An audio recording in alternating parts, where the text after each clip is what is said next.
So he's been yeah, so Sky's been giving me I saw him on his story one day and I was like, dude, are those things legit? I was looking at them, but they're like $800 or $900. And he was like, bro, and instantly the opposite of you is instantly like, bro, you got to get them. Let me. And he sends me a video and he's like, these things are the shit. And he starts going after it. And I'm like, oh, sweet. This is like, I appreciate the info. Like maybe on my next commission check, I'll go buy these. Um, Yeah, dude. yeah. Yeah. He hit me up the other day. He's like, you get them yet? That's funny. That's funny. Um, yeah. So so it's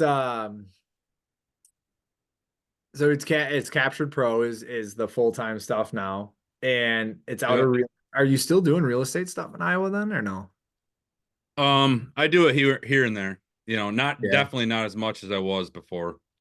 Gotcha. Um, yeah, I mean, I've shot hundreds and hundreds of real estate videos and not just real estate listing videos, but advertisements for social media and agent bio videos and promo videos for their website, who we are videos for the websites, that type of stuff. Yeah. We still do that stuff, but more, not so much the listing Sure. videos. I feel like the commercial stuff with you and Ben doing it at the same time would I feel like it'd pay a little bit more and they're a little bit more like relaxed and it's easier to work with. Is that true or no? No, for sure. And I think that the biggest thing is we realize is, we're trying to help these businesses, because if we help them make more money, we're going to make more money. And so we try to come up with different ways through video that can help them. So mainly, the number one thing that we do is we just want to meet with them and kind of understand their business. You know what I mean? Every business is different. Everyone runs their business different. And our goal is to meet with them, understand their business, and then think, okay, how can we implement video within their business to help them make more money? You know what I mean? And Yeah. and that'll essentially give us more money. You know Right. what I Yeah. mean? Because then they're going to hire you again and again and Yep. again. Right? Yep. Yeah. Yeah. That makes sense. You ever run into somebody who's got like a terrible vision and you're just like, dude, we're not doing that. Well, oh, for sure. I mean, a lot of these people kind of just leave that in our hands. I mean, That's nice. we'll, you know, they're not essentially coming up with all of the ideas for the videos and stuff that we create, but we ask them the questions to Hmm. get them to, so we can understand how they feel about their business. Because usually business owners are passionate about what they're doing. That's why they started their business. So we kind of have to try to get that out of them in the video. You know what I Hmm. mean? But as far as like the ideas and stuff, we're typically going with our ideas. Sometimes the clients have good ideas themselves that we run with. But it's Gotcha. mainly, us scripting stuff out and us storyboarding the stuff. Right. So, And then walking them through it, getting approval and all that jazz, and then being like, all right, yep, we're going to shoot this thing. yep, yep. Ah, that's cool. That's cool. And you're all like, you'll go, is Ben out of Iowa too? Yep. He lives about 30 minutes away from me, and he lives out in the country on like 5 acres. He's got a barn like pretty much renovated. So I go over there and work out of his barn. So it's pretty cool deal. Nice. Oh, that's Yep. slick. And then you guys will go all over the Midwest, right? Oh yeah. Well, I mean, we'll work anywhere. Yeah, you pay us, we'll Yep. be there. Yep. Ah, For sure. that's sweet. So then, are you still like you said last year it kind of took a break during bow hunting? Is this year, are Yeah. you going to take a break during bow hunting or are you going to try to keep it Yeah. rolling or what? No. I mean, I actually it was a pretty bad deal last year. Like most of us bow hunters that are obsessed with it, we kind of get carried away sometimes. We started Capture Pro Media, which in May of last year. I've been doing video for 7 or 8 years now, full time. Ben has been doing it for longer than me. Like I was telling you before, he was doing mainly all wedding stuff. I was doing all real estate type stuff, and we kind of formed, and we kind of wanted to go to more helping the business route. More in the commercial type fields. So, um, that's kind of how we we we started filming stuff together, and we were like, wow, this is really nice working together. We're giving the client a better product. Um, our on our end, you know, he's better at certain things than me. I'm better at certain things than him. So it Yeah. worked out really well. And now we have formed Capture Pro Media, which is pretty new here in May. And you know how starting a business is, it's you know, pretty hard. Like you're starting from zero on everything with the website and Hmm. the socials and stuff, trying to build that up. But yeah, so we hit fall, and I was like, we were both in agreement that, hey, let's just bow hunt this fall and we'll start back up with the business, which was probably not the greatest idea, you know, starting a business and then kind of stopping it for a little bit. But yeah, we're probably not going to do that this year, just because we understand that that's not the greatest idea. But yeah, this fall was just, I bow hunted more than I ever have, and it was awesome. It was great, you know, but at the same time, I pretty much ran myself ragged, like as far as everything, mentally, physically, uh, didn't have any money left. You know, I was like, okay, it's time to get back to normal life. You know what I Yeah. mean? It was pretty bad. I was like, okay, you got to start being responsible again. You know what I mean? Well, you know, at least it wasn't drugs and alcohol. Right. I mean, it is kind of a drug though, right? It, yeah, dude, I've the desire to fill that tag can be like if you get enough time and you get enough momentum on your end, like I ain't quitting. I ain't quitting. I'm going. I'm going. I'm going. Yeah, and it almost feels like, I don't know if you run across this, but like it almost feels like the more you get your ball smashed in, like the more you just want to keep going, because you're like, I can't go this far and lose. You can't go this far and lose. Like Right. I have this amount of time built up into it, and which I guess I'm not a buck. I could have killed plenty of bucks this year. I just I set the standard pretty high for myself, and you know, it's mainly, it was just my own goal. I don't, you know, I would probably have been really happy to shoot one of the bucks that I've passed up this year, but I really wanted to step up the level of the caliber of bucks that I was shooting. You know what I Yeah. mean? I wanted to get up into that mature realm, that 150 plus realm, especially living here in Iowa. They're around. I know they're around, so it's like I want to get up into that level, and it's not easy, you know, No. as far as you know. So, but yeah, Yeah, dude, that's kind of, yeah.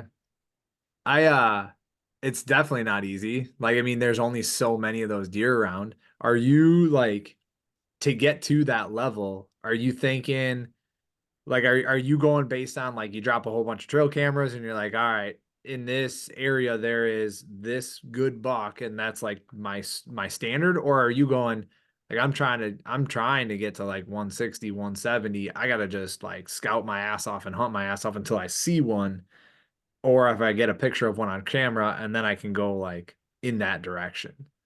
I guess what I'm really doing is I'm scouting all, so I obviously it's all year round for me, so you know, it's the same as you know, we're Yeah. out there, you know, right now, especially right now, but even in the summertime glassing and stuff. But yeah, I'm trying to find the biggest buck possible, and then, you know, whether that be trail camera or glassing or maybe word of mouth or something, and then that's pretty much what I set my standards to, you know. So I'll Gotcha. be like, okay, if it's still got to be bigger than, it's got to be mature, it's got to be, when you look at it you're like, yup, you know what I mean. And some people that's different, you know, some people it's different, Yeah. but it's a totally different animal when, like, this year I really wanted to set my standards on, when you see that deer, you know that's the buck, you know what I mean. Yeah.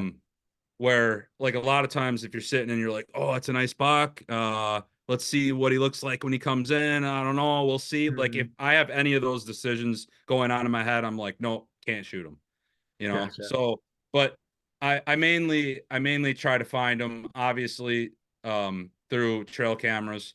I actually stopped using cell cameras this year just because last year I was presented with an opportunity to go out after seeing a cell camera picture on my phone, and I went out hunting, and I thought to myself, I'm like, man, if I would have ended up shooting this buck, I feel like that would have took something away from the whole deal for me. You know what I Sure. mean? So this last summer, I was like, nope, I'm done. Sold the cameras, and just been running regular cameras since. Um, but yeah, I typically try to find the bigger bucks with my regular cameras or shining or glassing, and then those are kind of what I like to build, like little stories for these deer. I like to chase certain.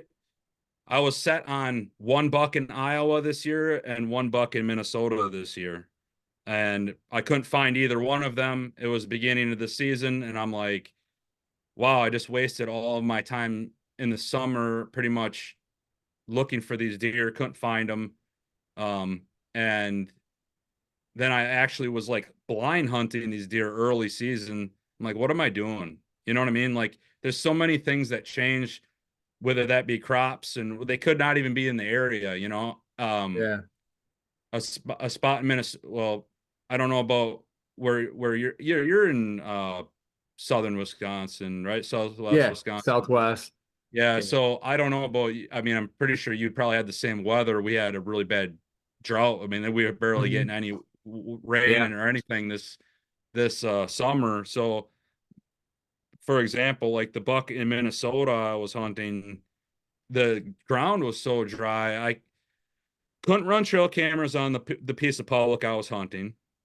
Number one. Number two, there was corn, standing corn all around, and the ground was harder than shit. You couldn't see any of the tracks. So it was very hard unless I jumped that buck to know if he was in the area. So I kind of had I found one of his horns in the spring before, the winter before, and I was like, okay, I think I kind of know where one of his bedding areas is at least. And I was just kind of basing, I was like, all right, I'm going to meet up with him in this area at some point. Ended up hunting him throughout the season early on, and never didn't see him, and I just feel like I wasted a lot of my time, hunting a buck that probably wasn't even there.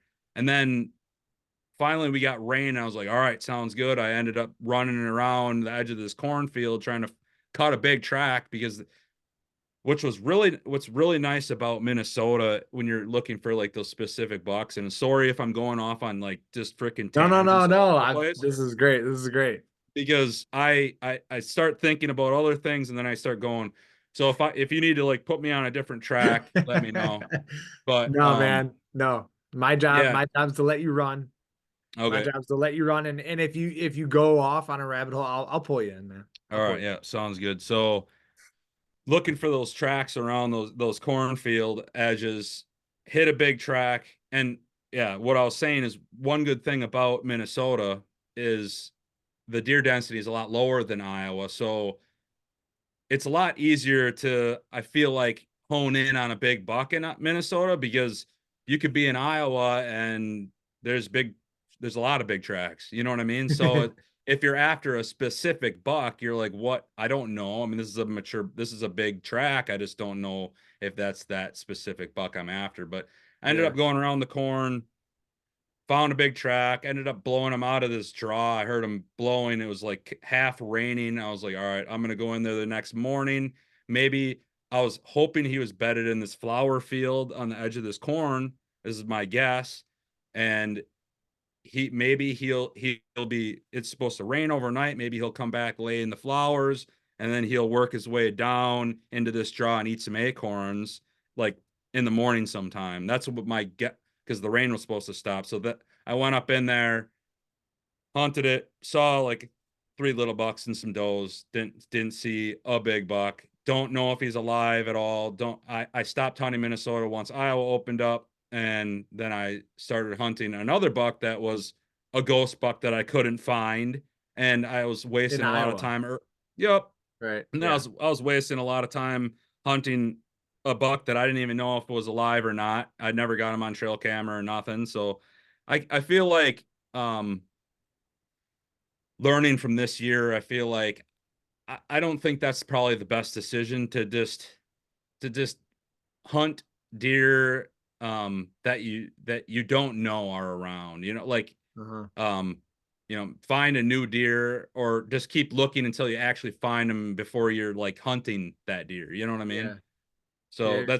that's kind of what I'm going to be changing for the next year, I guess, is just a lesson learned, I guess, on my part. Yeah. Oh yeah, dude. I've had people on the podcast, they like they'll find sheds of a buck and they'll be like, all right, like kind of like that one in Minnesota, like you found a horn, you're like, all right, it could be in here, it could be not. This could be just like a winter range or something like that because this Yep. farmer down here left his corn standing this year, whatever the hell it is.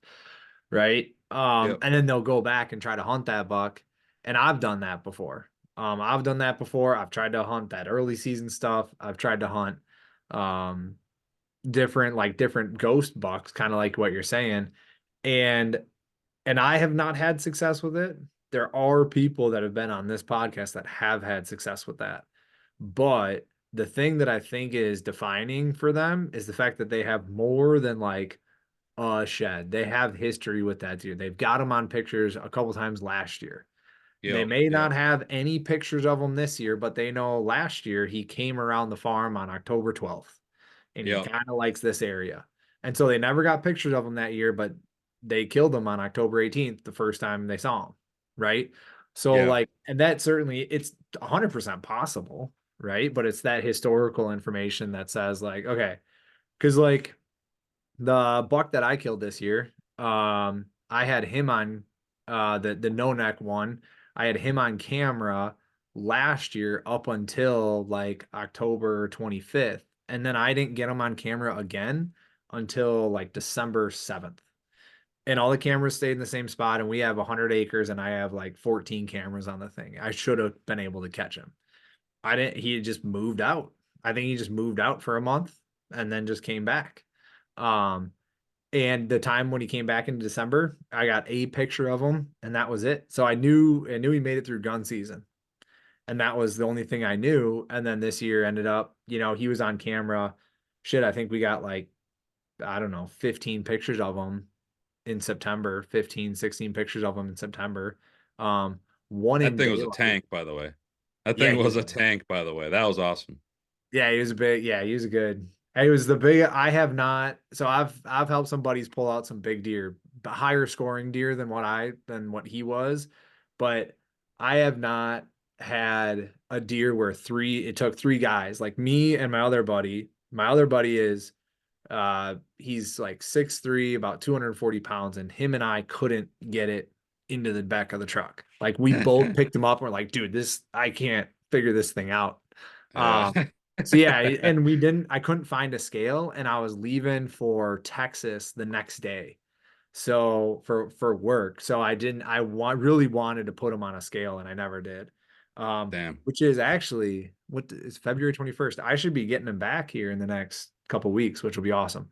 But Legit. anyway, yeah, so like he came through and then this year, like I got like, I don't know, 16, 18 pictures of him in September and then ended up killing him. Um, and but I had a lot of history with him, right? Yep. Yep. Um, yeah, like those ghost bucks, man. There's people who can find them, and people who like, have you ever talked with Brooks Chandler? Nope. Never heard of No, him. he's in southern Iowa. He doesn't have the massive following or anything like that, but he runs like 70 cell cams. So Sure. across all these pieces of public. And he was saying, he's like, yeah, dude, I will get in the early season, I'll get bucks on one piece 2 miles from a different and like all of a sudden October 1st will hit and I'll be picking up that buck 2 miles away. Yep. And they'll No, go no, through, right? So it's like 100%, you don't 100%. know. Yeah, no, I've actually had history with this buck. So last year, this is the Mongo buck I'm talking about. Last year, I've actually saw him bow hunting 3 times, once early season and twice in the late season. Yeah. And so I knew he really liked this public area, and I thought this was his home range, but and then the shed that I found was actually the year before shed. So I was like, all right, this deer actually has been living here for quite some time, and I mean, I saw him a number of times. So I really I kind of I walked every square inch of that public chunk. Like I really thought I had it dialed in, but what came to my mind, I why I don't think he was on that property, and which he could been. I don't know, but couldn't run trail cameras on that piece, but um I think he vacated only because there was literally, so I don't know about you guys, but this freaking, I mean, I'm sure because you're pretty close to, my area. Acorns were freaking ridiculous this year, dude. Yeah. Like insane amount of acorns, like in most of the areas I hunted, besides that area, there was hardly any acorns in that whole entire chunk. And then the year that he was in there, there was just piles of acorns. So I'm almost 100% positive that's probably the crop change is what made a Yeah. move to maybe a private chunk that was just getting hammered with acorns, or there was all beans there the year that I seen them too, and now it was all corn, so that could have had totally something to do with it as well. I don't know. Yeah, man. You wonder if like that buck, if he still liked the area and he wanted to feed somewhere else, or if he had like maybe he grew up in a different area that had different, and then he moved into this one to get out. Maybe he got kicked out by a different buck a few years Yeah. back. Now he's on Yep. a piece of public, and all of a sudden you have a bad acorn year for that public. Then he moves back to a different spot. You wonder like how all that shit works, man. One of the things that's been really interesting on our farm is running all the cameras. I did find out there are like territory boundaries. I get bucks that don't like cross lines on the property, Sure. which is really interesting. Um, and this year, like last year, No Neck would not go. He would come. We have 110 acres, and he would use about 20 to 30 acres of it. He would only use the east side of our farm. He would not go to the west side of our farm. And there was on the west side, there was a pretty big 11 point that was using that side pretty heavily. Um, and this year, I would get him. I ended up killing him on the east side, but all those 18 pictures of him were on the west side. So like I got one picture of him on the east side 3 days before I killed him. But it was just I feel like it was a boundary thing, and there was no he was the biggest buck on the property this year. So Sure. that we Hey, there were yeah, I other mean, yeah, so it's like would they move, and then I would say like we had, just like you said, a dry year, just acorns galore. Like yep. there was no pinpointing like a nice acorn flat that was producing because everything was producing.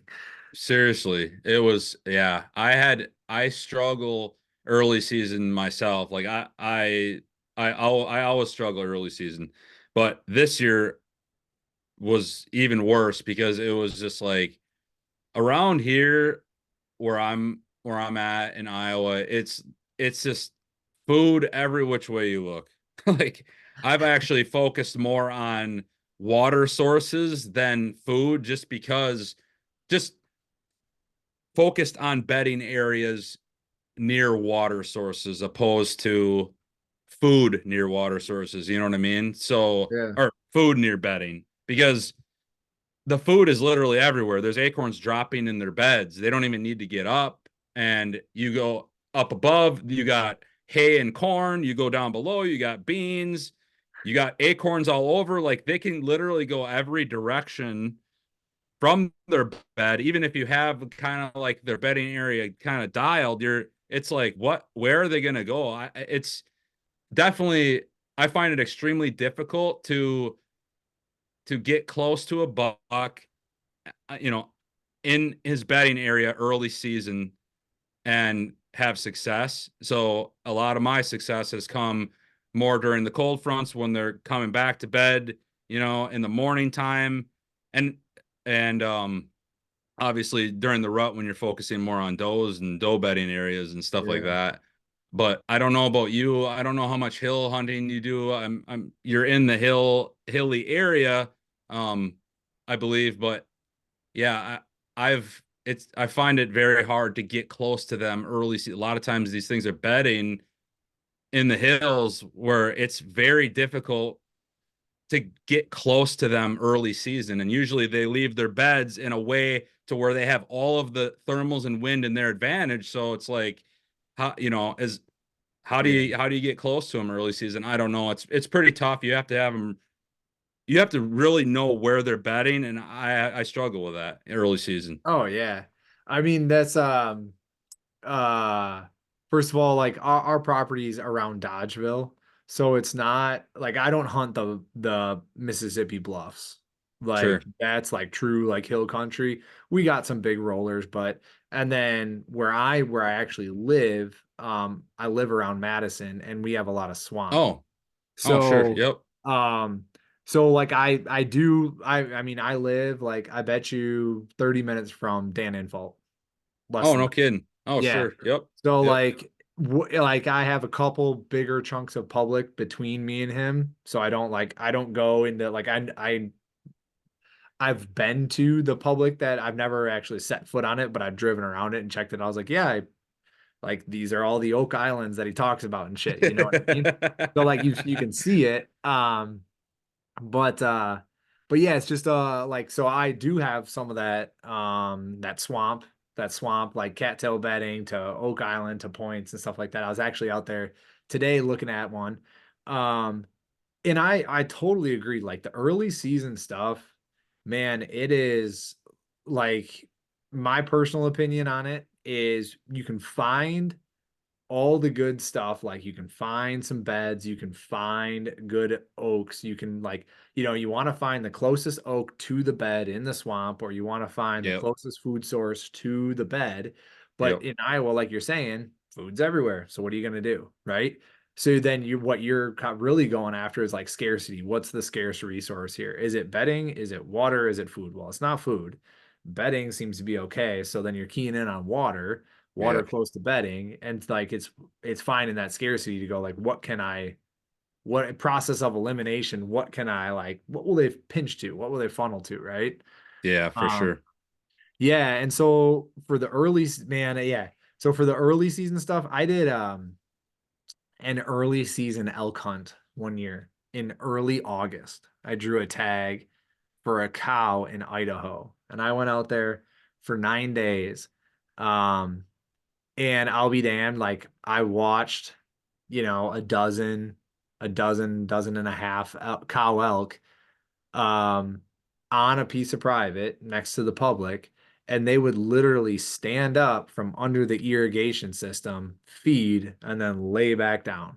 I'm like, how am I gonna kill them? I have Yeah. no way of killing these things because they just like so like that's what they were doing. And you're out there. I was glassing in the morning, glassing in the evenings, walking around, trying to cut tracks, doing all the thing. And it's just so similar to trying to kill a whitetail in the early season, which is like you can find all the stuff that you want to, but at the end of the day, it's like, what is that like real time information to be like, okay, I need to, this buck is using this area in general. He might have 7 beds in this, 5 acre, 10 acre chunk, and he likes to go generally from here over from point A to point B, and I got to try to kill him, in between at some point, Yep. with 15 minutes of light. Right. No, Like yeah, for sure. that's the hard, to me, that's the freaking hardest part is you have no time. Like they get up and you got to be on them or you ain't getting. Yeah. Yep. Yep. And yeah, I've noticed it for me, it's been extremely difficult in the afternoons. I know a lot of people prefer hunting the afternoons. I actually prefer hunting the mornings, early season, just because I feel like I have a better shot of possibly slipping in there without them seeing or smelling me in the morning opposed to in the afternoon. Um, Especially on like the cold front days. Sure. Like say you're coming in from, and a lot of times you can't choose if you're going to come in from the bottom or the top. Sometimes you can, but hunting public, you're like, okay, I only have a way. If I think he's bedded over on this point or this ridge, and I want to hunt him, how do I access? I mean, if you access from the side, you're probably blowing deer out, bedded near that area. If you access from the bottom, yeah, I almost feel like the thermals are coming up and he's got the sight to his advantage. So what's the best route here? I feel like I like accessing if I can from the top if I'm hunting like that top third bedding area. So sometimes it's not, sometimes it's on the bottom, but I feel like it's just so difficult unless you know exactly where he is. And I probably don't know exactly where he is. You know what I mean? So I think that changes a lot. And so I feel like it's just extremely difficult to get there in the afternoon close to him and then have him get up and walk by you, in the afternoon. Like maybe if like you said, if there was like an oak flat that he was going to and there's not all these acorns, but there's so many freaking acorns everywhere that it's like he could eat anywhere. And I feel like in the morning time, earlier on years past I've had actual success with like seeing good bucks and stuff in the morning early season, but this year was extremely difficult for me. Like I've always heard of people, you just blow them out in the mornings. You just blow them out. And I blew deer here out here and there in the mornings, but this year it was just like nonstop, dude. Just, okay, I'm going to get into this bedding area. And I don't know if it was because they were feeding all in the acorns or what, but I mean, there was countless times that I can remember that I just blew herds of deer out. And I'm just like, the hell, dude. You know, I remember this one time me and Skylar were hunting Minnesota earlier on. This is, I would say, I think it was before October 1. I don't remember. It was earlier in the year, and Yeah. I dropped him off in a spot. He was hunting, and then I went and I was going to sit a spot that I actually had an encounter with a really big buck last year that I actually lowered my bow. Like it was like October 20th. I lowered my bow at like 9. I was like, I'm going to sit till 10. It was a cold front. Lowered my bow. Bow hit the ground. Threw my rope off the freaking stand. I'm like packing my stuff up. It's nice and sunny out. All the deer bedded back and all of a sudden I hear some sticks breaking and he comes and he's trots by at 25 yards. Really nice buck, real chocolate horn 10 pointer, real thick, massive buck. But so I was going back into that area to hunt a morning sit. It was a cold front. I was like, all right, here we go. I'm going to try to replicate what happened to me last year, kind of a little early, but I think it might work. Acorns are dropping in there, super thick in there. I was like, all right, park my truck and lock the doors. I don't have the beeper on my truck because I don't want to. So I locked the doors and I'm like walk down the road a little bit, real quiet. And it's just kind of right off the road. It's just you go up, you go down this little ravine, go up, and you're sitting in the stand or in that area. And as soon as I, as soon as I freaking put my boot in the woods, it was like freaking deer blowing and a deer tornado in there. So, but that happened to me countless times this year, and it kind of like really, I was like, maybe I shouldn't be hunting the mornings. I don't know. Overall, all I know is I suck hunting early season, and it's hard as shit. Like that's all I know. Dude, I mean, I told her early season is made for food plots. Like Seriously. it is, Yep. man. It like you can be so successful early season on a food plot because you can get a pattern and you can get a beautiful entry and exit. And you can pop up a box blind or whatever the hell, you know.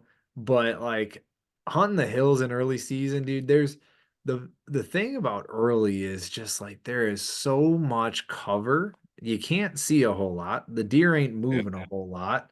The food is everywhere, and you gotta have your shit dialed. Like Yeah. you really do in order to like have success in the early season. That's why a lot of those guys, it's like, Yeah, I've had cameras out in August and I've started getting him and he came in September. He's pretty consistent, 2, 3 nights a week coming through here. Like this is where I'm going to kill him. Yep. Uh, but guys who don't have that or you ain't running cameras or nothing like that and you can't figure that out, like it's like, shit, I don't know, man. Yeah. Just go Yeah. take a whirl. I don't think it's if I could tell you, like I don't think it's bad to hunt early season in the mornings. A lot of people do. I don't think it is. I don't think it's a problem at all unless what's happening like is constant and consistent, which is you're just blowing deer out all the time. Then Yeah. I would be like, okay, well, they're already there, so I can't go there. Maybe I'll try somewhere further from them. And maybe you're blowing out, 7 does that are just all hanging there and big boy hasn't back yet. Right. I don't Yeah. know. Like, I hunting the public land, um, you know, is a little different than hunting like some private land. I feel like if I own some private land and I was hunting the private, I probably wouldn't be going in and crushing it as much as I am on the public, just because I'm like, I got 100 million spots. I'm like, if I blow this stuff up, then I'm gonna go to plan B or plan C, So yeah. I'm not really, a lot of guys. Same thing with like shed hunting. I love shed hunting, even obviously even more than scouting, really. Like I don't know what it is. I know I should be out scouting. I should be, finding the sign, which I do, and learning the terrain and all that. But dude, I don't know what it is. Just freaking walking up on horns is like one of my favorite thing. Like, and it's almost just as good as killing deer for me, to be honest. Like I just Really? love it. Yep, yep. I love it just as much as I do finding the right tree and shooting that big buck in the fall. Like picking up a big horn is like n not a whole lot better. I just look at it for 10 or 15 minutes before I pick it up. I'm like, this is the best thing ever. Like I just love it so Ah, much. And that's it's cool. and some people I get it. Like it's just a horn, whatever. But I just absolutely love it. But I Dude, I've probably should be. I've never found a big shed in my life. Yeah, I mean, it's I think if you're maybe that's so you're probably then you're not obviously like super into shed hunting or nothing if you So, haven't I found mean, one. yes. So I would say like I have definitely like had some years where I've done, I don't know, maybe like topping out at like 20 miles looking for Sure. antlers. And Sure. I'll find some like dinks here and there, but I've never like come across like a 60-inch side or a 70-inch side or anything like that. We're just like, wow, look at this thing. Yeah. Right. Actually, Yeah. I take Maybe that maybe back. you're what what? When I was in high school, like a freshman in high school, I found one totally randomly turkey hunting, and I thought it was pretty cool. See, that's And different though, dude. That's right, different. It's exactly. It's like not and it also there's a difference between if you can hunt that deer. Like I'm not about finding horns that I can't hunt. Like if okay. I'm going to some like nature sanctuary or something, picking up giant horns, I don't really care about that, even though it could be kind of cool. But it's something about actually looking for the horns and not finding shit for a long time and then finally finding one and one that you can hunt, and even cooler when you don't even know about that buck, to be honest. Like it's cool to find a horn that you know about the deer, but then what if you find a horn that you're like, what in the world is this thing? You know what I mean? Like Yeah. we came across one last year, me and my dog, and I was just like, what the heck? Just giant 4-pointer. Like it's freaking nuts. Like, so that's kind of cool. It gets you pumped up. And to Yeah. me, it's like I feel like you can learn a lot of good stuff from where you find that antler if it's not in a food source. If it's Okay. more in a bedding area or an oak ridge or something, I feel like you can learn a lot from that antler on where that buck is hanging out. So what's Um, the like for me, whenever I've gone shed hunting, like I'm basically scouting and checking out all sorts of shit. Like yeah, I'm looking for yeah, scrapes and I'm looking for, rubs and I'm looking for tree stand spots. I'm looking for trails. And you were Yeah. like, you just said like you don't really do that when you shed hunt. I see, I do, but you can't really effectively scout or effectively shed hunt at the same time. You know what I Okay. mean? But I try to balance the two, but I definitely find myself shed hunting a lot more than actually scouting just because it's just like instead of like dialing in trees and access routes and stuff and like I'm more like, yep, this is a sweet spot. Now I'm gonna look for sheds. Like it's just I don't know. I just really like it. It's probably not the smartest move as far as being an efficient bow hunter, but miles walked. But I don't know. It's just something that I like to do. Yeah. So No, you know, dude. And so then when you find an area, like what to you says like I think I'm gonna find a shed here. well, here's the thing: is for number one, I hate shed hunting when there's no snow. Like absolutely hate it because you don't know if there's deer in there or not. You Uh can you can see some fresh stuff. You can see some fresh poop and here and there, but the biggest thing for me is if it's an inch of snow, it's really cold. These are my favorite shed hunting conditions. Inch of snow, super fucking cold, and they've laid down so there's no fresh, it's not fresh. It's like 2 weeks old snow at least. And you walk into an area and then obviously you know where the deer are. So you just follow where the deer go, and that's where you find the sheds. The but is it but that not wait, it's is pretty that how you do easy, it? dude. Yeah, yeah, yeah. Like Dan Johnson says, it's simple, dude. You just walk and look down. But but yeah, no, dude. The snow is a big because then you can judge the tracks really easy.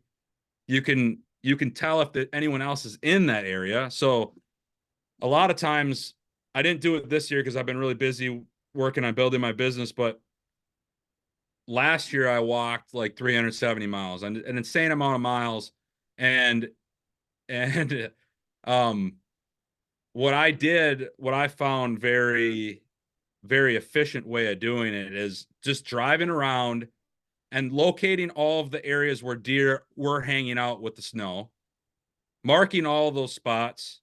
And then now I'm like, okay, now it's all right to go back without the snow and shed hunt these areas because I know that I'm not walking just a ghost town. I know that Right.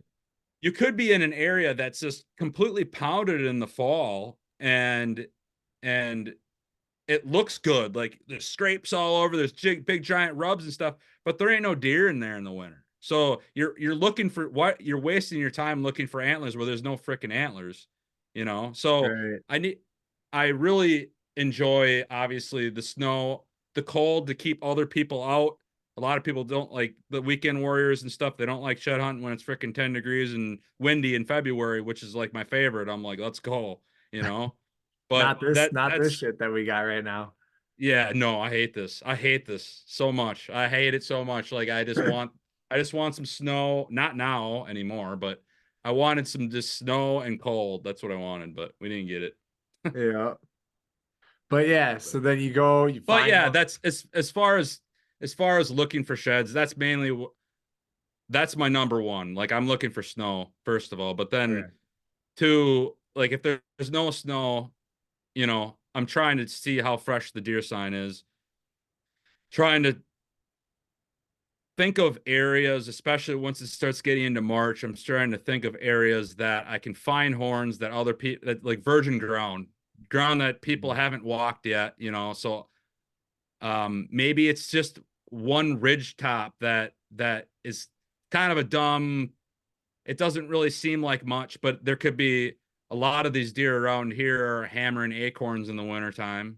And you can tell if they're hammering the acorns because all the leaves are kicked up. So maybe that one little point, you walk up there, all the leaves are kicked up. Then that's an area where I'm just zigzagging. I'm going up on that hill and I'm wasting a bunch of time on it. You know what I mean?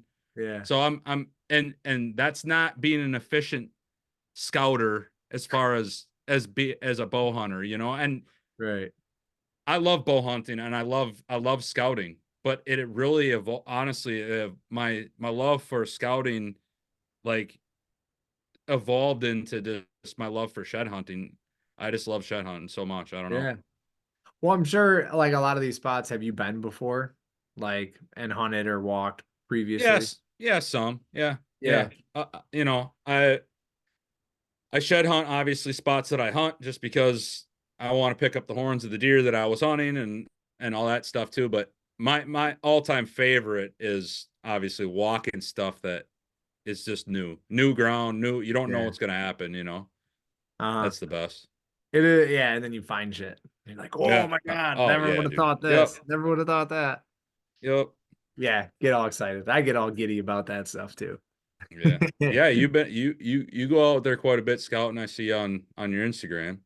Yeah, yeah. I like to, my preferred preference is to make people think that I do that.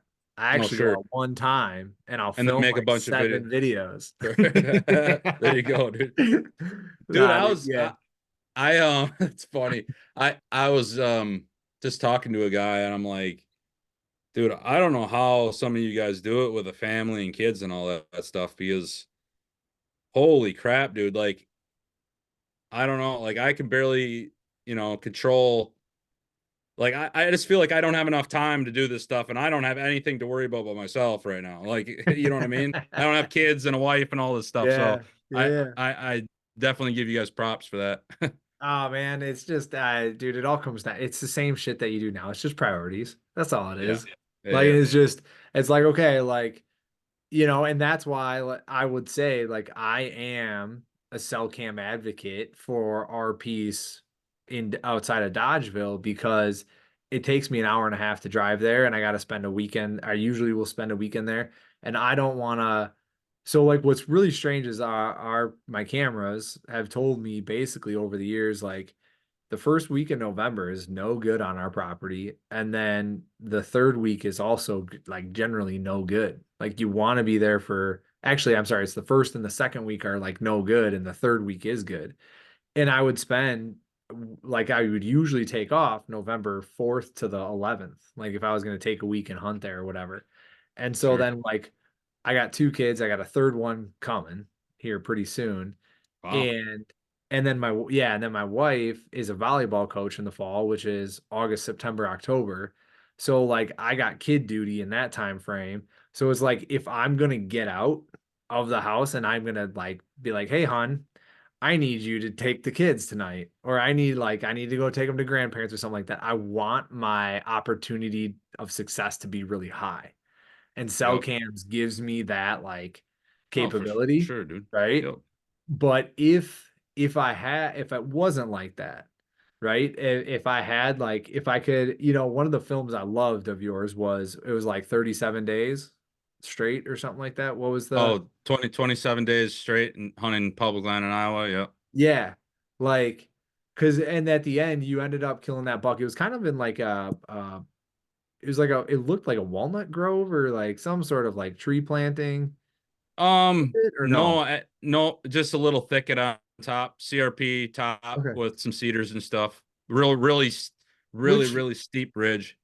Yeah, because he like there was one was that the one where he got in and you were like kind of looking straight down the barrel at him at like 60, 70 yards and he just kind of worked right to you and then he gave you like a 20-yard broadside shot and he kind of like worked up the hill from you. Was that the 27? I forget which it was one of the more recent ones.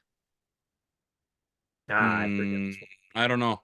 I I'll don't I'll know. I'll I'll send it. I'll be like this one Sure. after we get done with this. All right. But but um but yeah, I think like that is that I forgot exactly where I was going with that, but I thought that was super cool because you spend all this time out there and you learn so much over that time frame. And before I got married and had kids, like my average sit count was somewhere between like 60 and 80 sits a year. Like I was putting Sure. in a lot of time.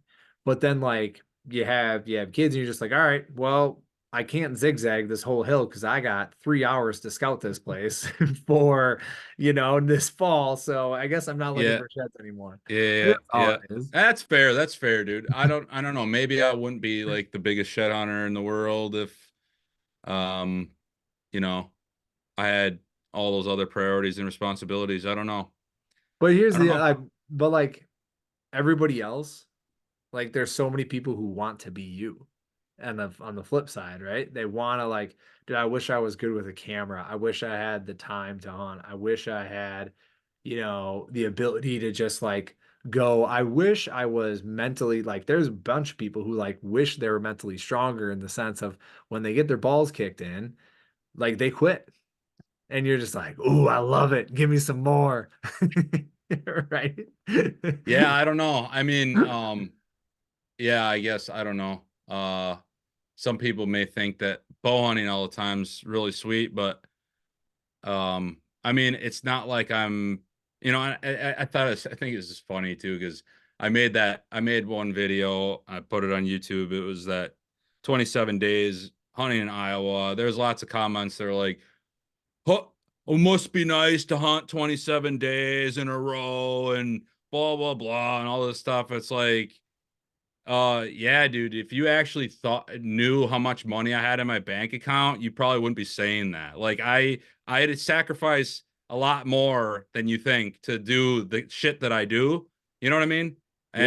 And I think some people it's easy to see that like, oh, this guy must be, have a bunch of money. He could just afford to just not work and all this stuff. Like I had to train a bunch of people. I had to train a guy to take over my job for 2 months to, I had to line all this shit up that people don't see.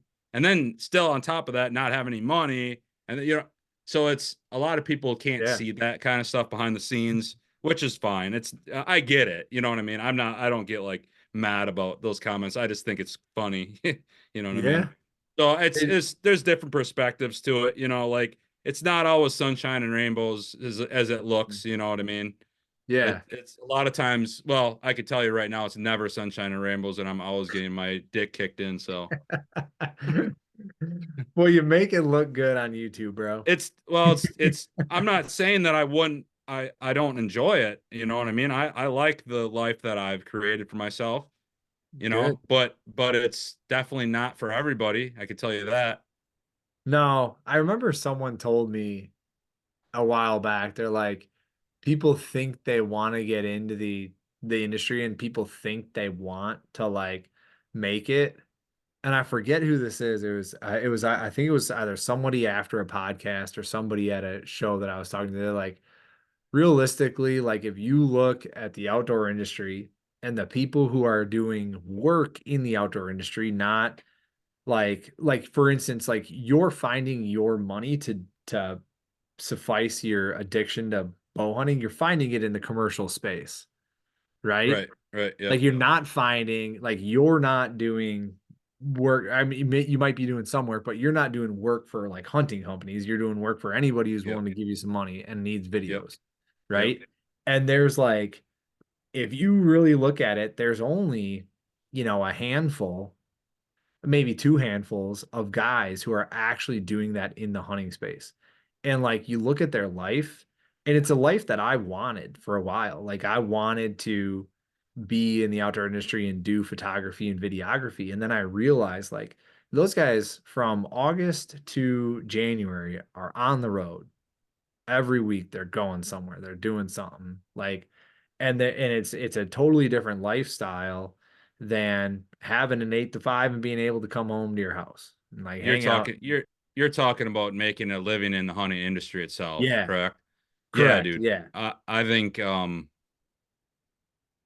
I don't think I know that I would not enjoy that. And I feel like there's an opportunity there through behind the bow. It's been there for a while now to actually do that. I just choose not to, mainly because exactly what you're saying. It's like I don't want to make content to build behind the bow just to make content for the fuck of it. You know yeah, what I mean? I want to make content for behind the bow, content that I like to make. stuff that Yeah. stories that I like to tell. You know what I mean? I don't want to be on a consistent basis. Oh, I got to put out a video this week. I got to put out a video this week. I got to do this. I got to do that. I want to do what I want to do. And and I don't feel like I could do that to make it in the hunting industry. You have to do a lot of things that you don't want to do, and I'm not willing to do that through behind the bow. So I rather Right. work and make money through other means, you know? Yeah. Yeah, I think that, and I think that's the way, like, a lot of people end up going that route, right? Some Yeah. of, like, a lot of the, if you talk to guides, and I don't know if, like, I'm sure this isn't interesting to you or anything, but or it might be, but if you talk to guides, like, I've been on a few guided hunts. I filmed two of them, and then I took one myself, and I know a couple guys who guide, and you talk to these people, the majority of people who come in and do the hunts, they have absolutely nothing to do with hunting. They own an electrical contracting business. They own Yep. a residential general contractor. They own a drywall business. Like, they do shit they find money in totally other places, and then they bring it into the hunting industry. There's very few people who just make money straight up in the hunting industry. I mean, the biggest advocate, like, the biggest example of that, and whether you like him or don't like him, is Josh Bomar. Like, Josh Bomar makes, I bet you he makes 90% of his money in supplements to the fitness industry. Sure. He makes 10% of his money by selling his broadheads and his grip tape and whatever else, the Bomars does. But, like, you want to know how he gets his 800-acre farm in Iowa? Supplements. It's not from me giving him $10 for his grip tape for his bow, right? Yeah. Yeah. Sure. Yeah, I think that's a misconception that a lot of people have. But I don't know, man.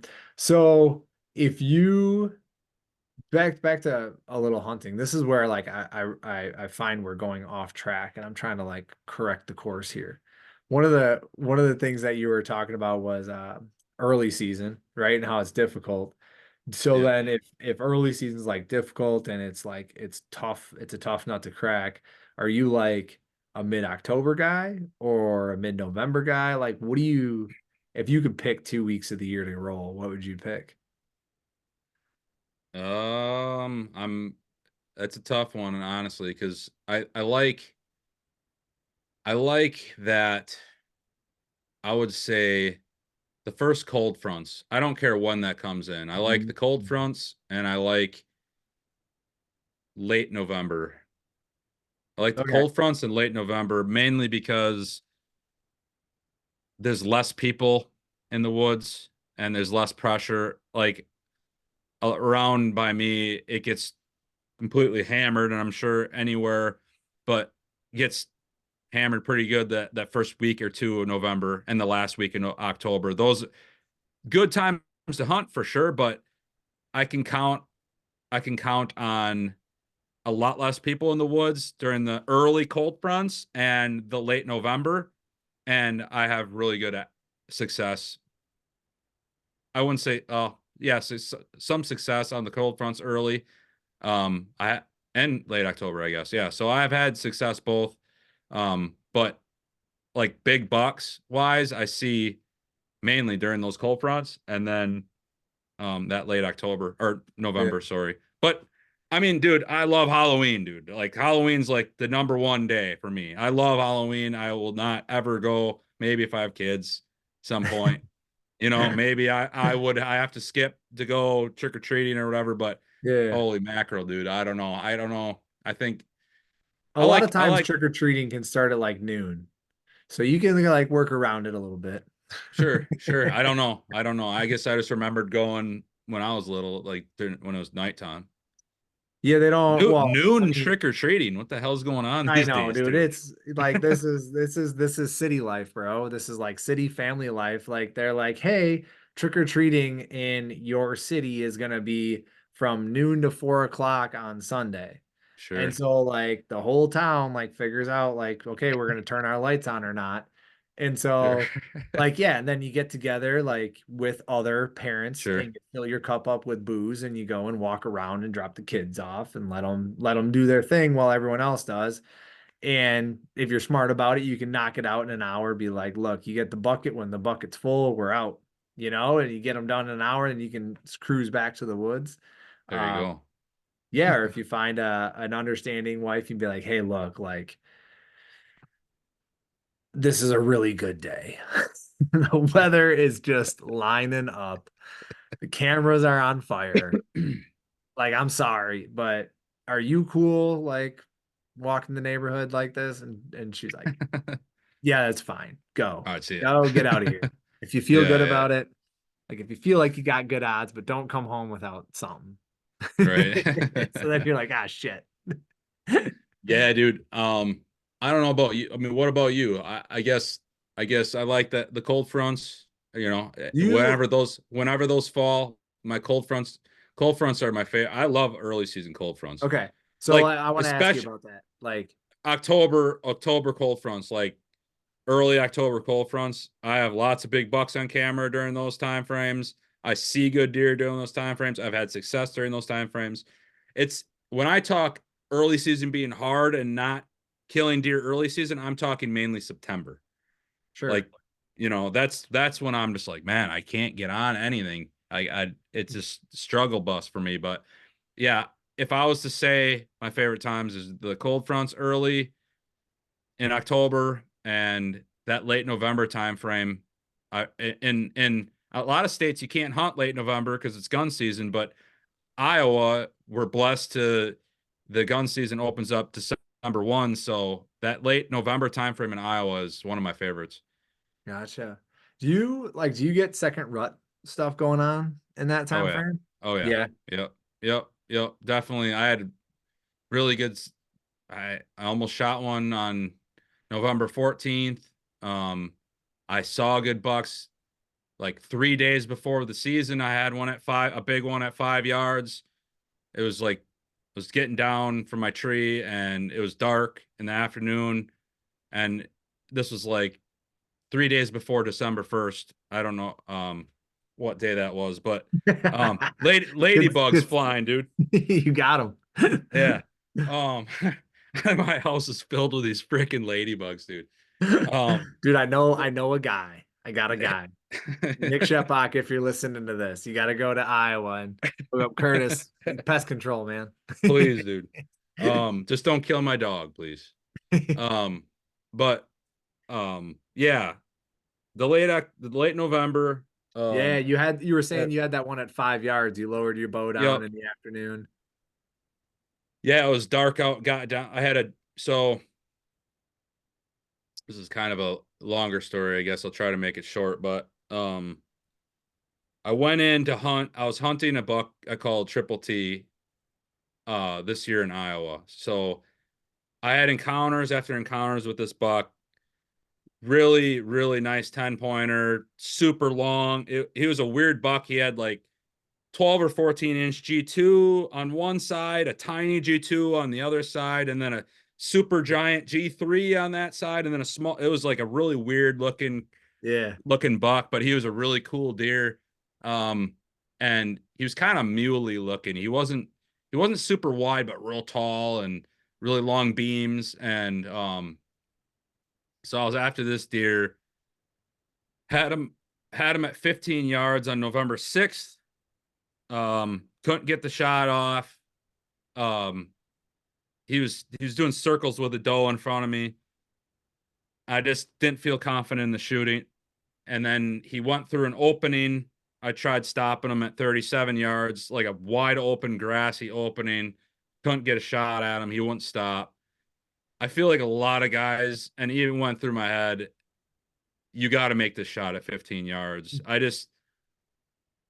I always get these thoughts in my head because I've had these bad experiences on track jobs and stuff. I usually find them, but it's the worst thing in the world knowing that you wounded a deer and you're freaking out there looking for it, and so that shit's going through my head constantly. Well, I drew back like 3 times on this thing. I'm like and I just made the decision. I'm like I gotta have a clean shot. So Okay. Didn't shoot him at 15 yards. Couldn't shoot him at 37. Then I ended up seeing him 3 other times, not in range. Then I went in after him 3 days before the season, pulled a trail camera on my way in, ended up getting a picture of a different buck, which I at the time I thought it was him, but he was completely busted, just freaking tines to shredded. He must have gotten into a fight with some another buck over a hot doe, a late hot doe. Um, and I was like, holy man, this sucks. Like, I'm not gonna shoot him now. So I was like, well, there's another couple bucks in the area that I would shoot, so I'm gonna go in and try to get it done. It actually ended up not being him that was Broken shredded, up. but Hmm. yeah, and I actually found that buck dead this winter, and I thought it was him, and it's not, and it's a whole deal. But uh so I went in and I was coming in from the top, and there's just hay and corn up top and CRP.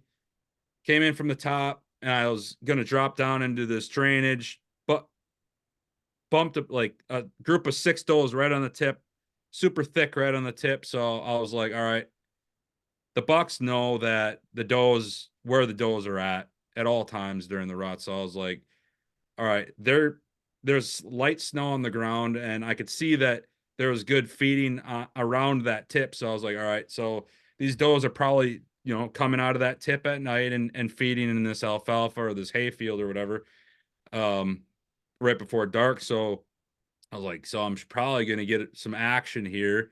So even though I did butt all those does, I was like, I'm gonna set up right where those does are and try to get one right before dark coming in and checking those does. So I went, I went, circled around, set up in this tiny little tree, a foot off, a stick off the ground.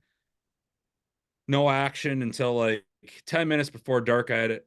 So my thought was, there's all sorts of grass up top, and I when scouting in the spring, I did find some really big beds in the grass, um, up above. So I was like, all right, well maybe the bucks are bedded up in this grass, and they're gonna dump down into these little drainages and smell around for one of them last does coming into heat at night. So set up right where I bumped all those does.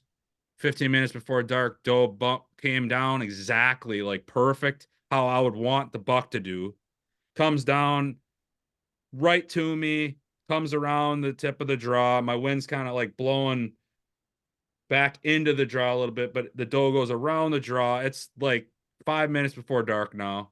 She's blowing, and I'm like, or before, yeah, before last shooting light, she's blowing, and I'm like, oh, well, whatever. No buck followed her. I'm Yeah. getting down, and so I start getting my shit down, and I'm at the base of my tree, and um, I don't know if I was about to grab the tree stand off the tree or if I was packing up something on the ground. I don't remember. And all of a sudden I heard, "Burr," big grunt coming. Turn around, and it's one of the big 10 pointers. He's pushing that 150-inch range, and um, definitely not the one I wanted to shoot, but I was like, this is a nice buck. This is a really nice buck. And he came running straight in, hit the edge, hit the edge of the wood line, and I'm literally 5 yards from him. I'm like, oh, I don't know where my release is. It's like 1 minute before dark. I'm like kind of digging for my release, and because I packed it away because I knew I wasn't gonna be shooting at night. So I usually pack my release away when I'm done hunting in the afternoons. I usually carry it out in the morning in my pocket, Yeah. but so I packed it way away. I'm like digging around. I can see him. Like I can see he's got a little thing on his G2 and shit, and I'm like, oh, and he's like kind of doing like back and forth on the fence line, and I was like, whatever, dude. And he goes around, and I grunted at him for the hell of it, and he didn't care. Went around the tip and followed where that doe went, but yeah, that Ah, was like 3 days before December 1, and I actually ran cameras through December this year. A lot of times I pull my cameras before gun season, but I told myself I wanted to keep a lot of the cameras up through the gun season. If I get a couple stolen, whatever, it's worth the intel. And I ended up actually getting a lot of really good bucks on camera rutting that in December, even like in Nice. the first week in December, Yeah. pretty damn good. Yeah. Like I would definitely not, if you have to find the right spot, obviously. Like if there's a doe in heat, a younger doe that comes into heat during that time frame that wasn't in heat earlier in the year, definitely don't. There's freaking a whole bunch of bucks moving in those areas. Yeah, dude. Yeah. I've had people tell me like you get that doe in heat, like she's one of like in November, in early November, she's like one of five, like one of four. Like every 25%, 50% of the does are in heat at that Yeah. time. In December is like 5% of the For does are in sure. heat. So she's gonna attract all the bucks. Like And it's not only that too, but I feel like, you know, the bigger bucks know this. The bigger bucks know this because they've went through how many ruts. So they're out looking. Maybe the younger ones are like, "Oh, yep, I'm run down, I'm done." But the bigger bucks know that there are some does still in heat ready to be bred. So they're out traveling around, especially in these hills, looking for that last doe. yeah. Yeah, no, that's true. So then, okay, so yeah, I mean that late rut stuff, late November, early December, good time frame, one of your favorites. For the cold front stuff in October. Yeah. Um, if it's like, is there a too early for the cold front? Like October 1, if a good cold front comes in, it goes from like 70 to 50. Like, is that too early? Are you waiting for like October 15th or are you just like good cold fronts you're in? No, I'm mainly looking for good cold fronts. We typically don't. I mean, I've seen big bucks like opening day. A lot of times, I remember opening day of bow season, like in Wisconsin, cold fronts, like 40s and lows in the 40s. I'm talking like, Yeah. it's September yet, and like seeing good buck. Me and Skylar sat uh actually the same marsh that I killed that that big 165-inch deer out of that same marsh that we sat that I think it was before I killed that one. And this was a cold front, opening day cold front, two of the biggest bucks I've ever seen, just walking around in the morning, 8 in the morning, like this. It's something about those cold fronts that just gets those big bucks on their feet. Yeah. And it's just, I just feel like you just have those are the opportunities that you need to be out in the woods for those opportunities, because a lot of times those big bucks aren't on their feet, and I feel like those cold fronts are going to get them on their feet. Yeah. Yeah, and even like you said, the morning, like 8 a.m. in the morning, which is Yeah. very, it gets light at, or yeah, it gets in the early season, it gets light at like 5:30, Yeah. No, you know? yeah. 8 in the morning, just kind of just looks like he's taking a stroll through the swamp. And now 2 bucks. And now could that been maybe he got kicked up from a bow hunter somewhere and now he's making his way into the marsh? That very well could be. But I've also seen good bucks on cold fronts come through eating acorns, just natural. You know what I mean? Right. And you don't see that if it's freaking humid or warm No. or whatever. I've always focused on those cold fronts. So yeah, and then as far as the cold front goes, like let's say the cold front hits like Friday morning. Okay, Thursday you go to bed and it's the high is 65 and the low is 50. And Friday, so that's Thursday, 65 to 50. Friday, the high is 50 and the low is like 35 or 40.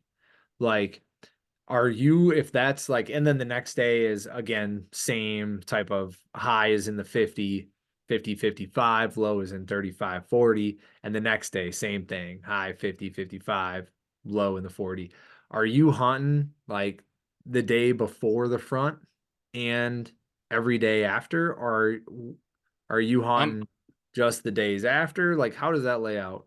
I'm mainly hunting every day, but um You're as much as just I doing the whole can, thing. whenever I can. Obviously, I'm trying to get out in the woods to bill hunt, but I've seen the most success seeing bucks, killing bucks on the first cold morning, the coldest morning, the first cold, that shock that, from Sure. that warm to cold. And I've actually was pulled back the year I shot.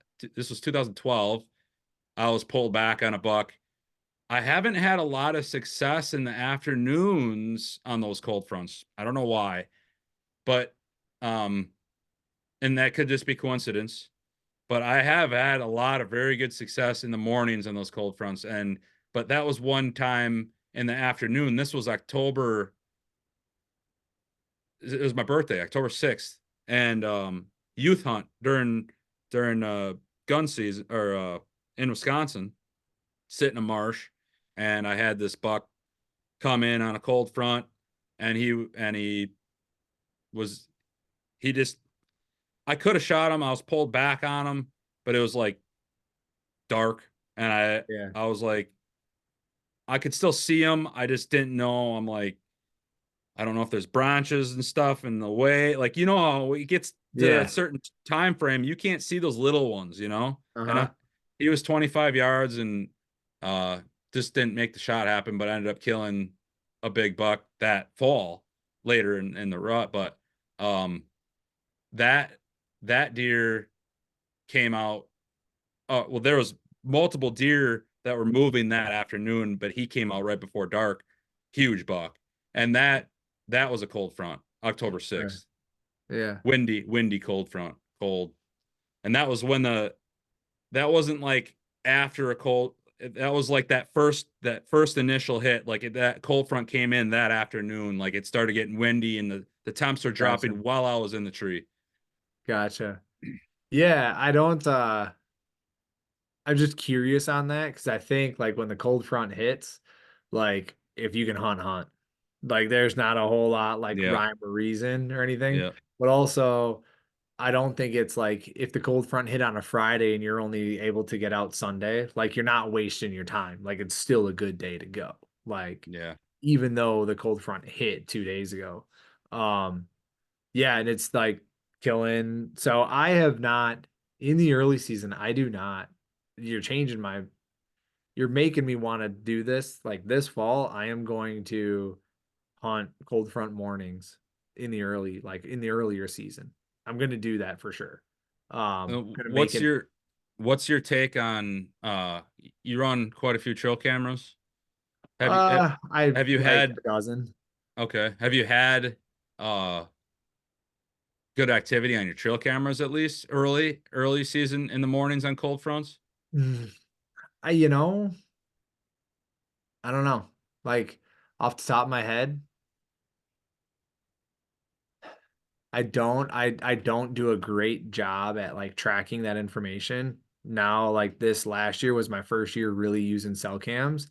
And yeah, I would say like I don't track necessarily. My overall feeling is like you should go, but Yeah, I couldn't say like, yeah, I got 7 camera pics of bucks in the morning on, sure, you know.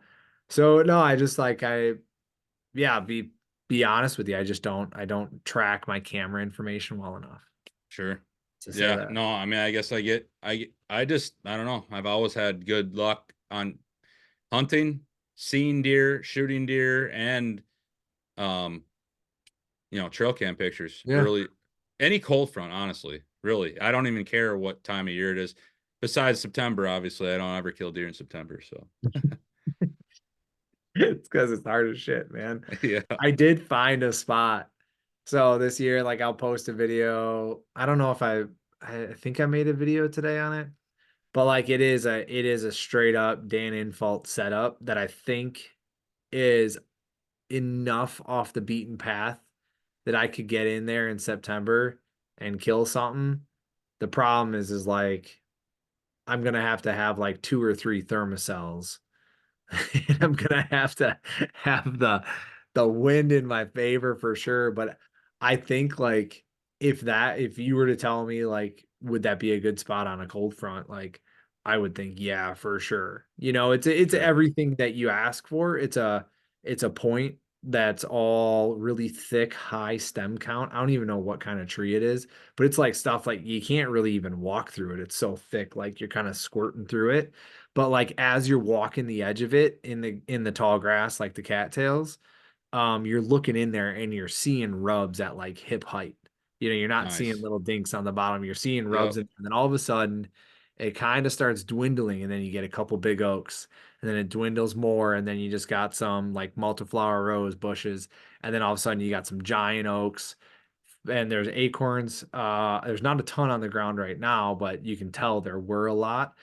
I found 6 scrapes on the end of this thing, and it all Let's leads out go. into a big cattail marsh. And I'm just like, yeah, this is it. Yep. This is it. Yep. Yeah, it So sounds legit.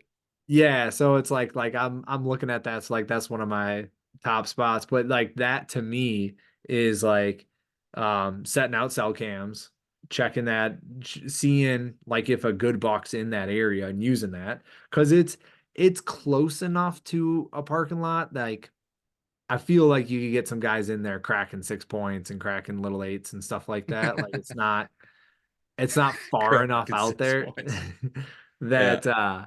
that you can get like a mature buck. Like man, I was in there today. I got in there pretty deep. Like I was walking across the ice, kind of back into, when you're looking at like a cattail marsh and you can see way out there, there's like a patch of dogwood or Yep. something. Yep. And you're Yep. like, and there's a trail going to it, and you're like, shit, that's like 100 yards through this cattail marsh. It's not looking 200 yards through this marsh, and it's not looking that great. You're like, today was one of those days that I could kind of squirt out there, and there was sign all over in there.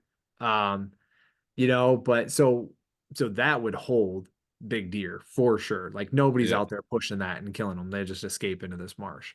So I think it can hold good deer, but also I think I didn't find any stands. I didn't find any sign of stands. I didn't find any like fresh trash. I didn't find everything that was in there was like, man, some of the beer can, I know you pick up a lot of this trash that you find, and some of the beer Yep. cans that you find out there are like, dude, this thing's from like the 30s or the 40s. Like, Yeah, I got a couple of them saved in the garage actually.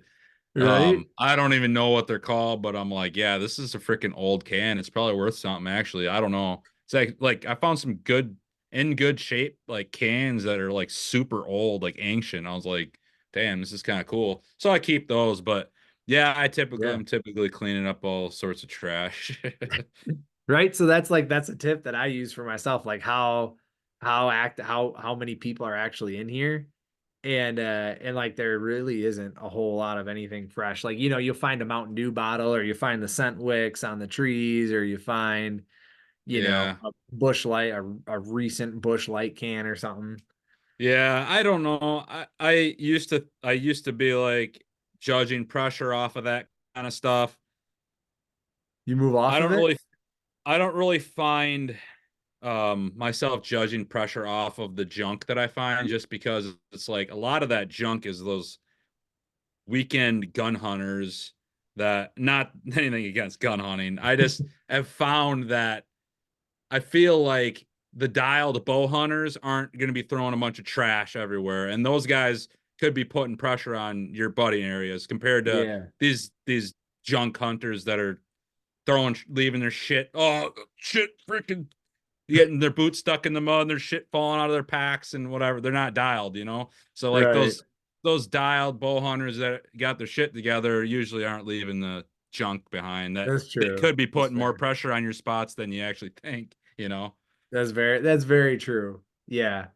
Um, so yeah, I guess we'll see. Yeah. Right. So Yeah. we'll see what happens there. But that'd be like those cold fronts. And I'm a big fan. Like No Neck was killed on a cold front. Yep. Is the second. So the cold front hit on Friday, and I killed him on Saturday. You know, What um, date was that again? Was October that middle 6th, October? Oh, October 6th. Right on, right dude. away. Yeah, yeah, yeah. So and I know that because the year before, 3 of my buddies killed on October 14th on a cold front. All three good bucks. Two of them were the day of in the evening, and the other one was the next morning.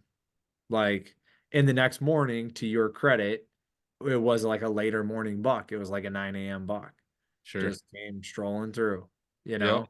Yeah, dude. The a buck I shot last year was October, I think it was October 15th. 8:30 in the morning. 8:30, 8:45 in the morning. Frickin' every frickin' deer came by me. I had like 7 different bucks come by me, bunch of does. And I'm like, oh, the big one's already back to bed, and he's the last one, you know. I was like, holy shit. But no, I actually ended up shooting him.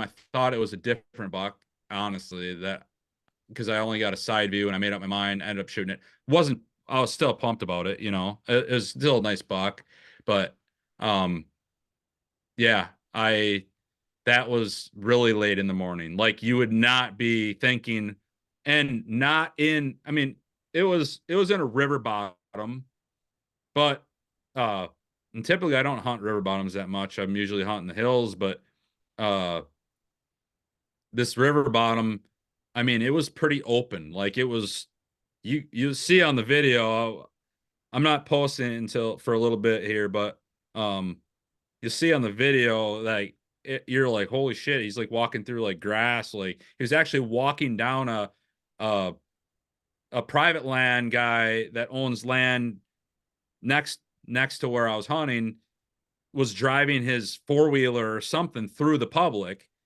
and he just made a nice trail for the all the deer walked right down that freaking trail, which kind of pisses me off because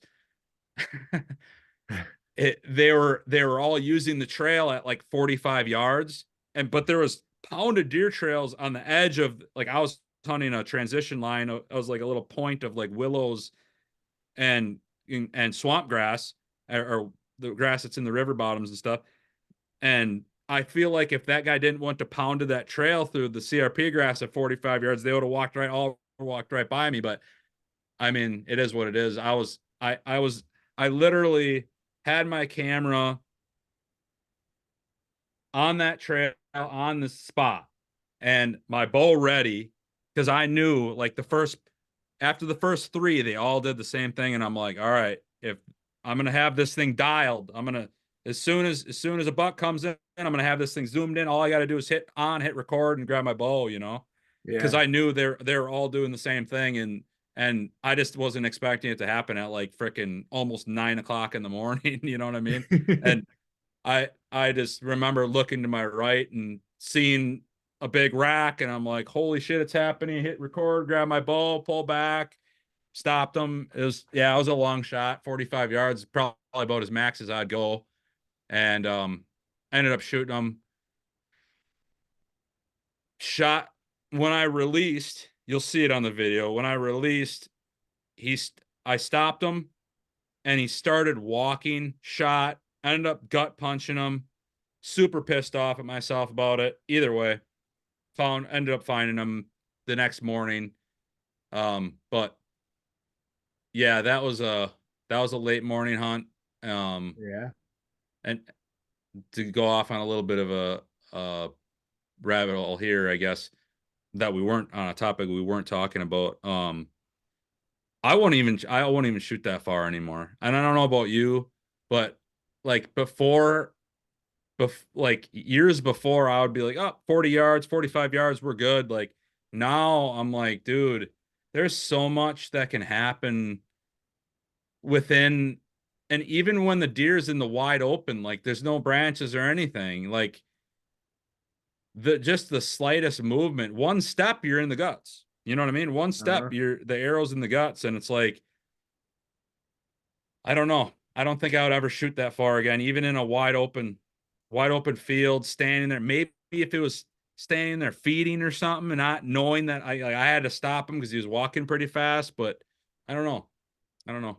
Yeah. I mean, it's not a far rabbit hole to go down. I don't like I will shoot in my little range that I got like out to 60.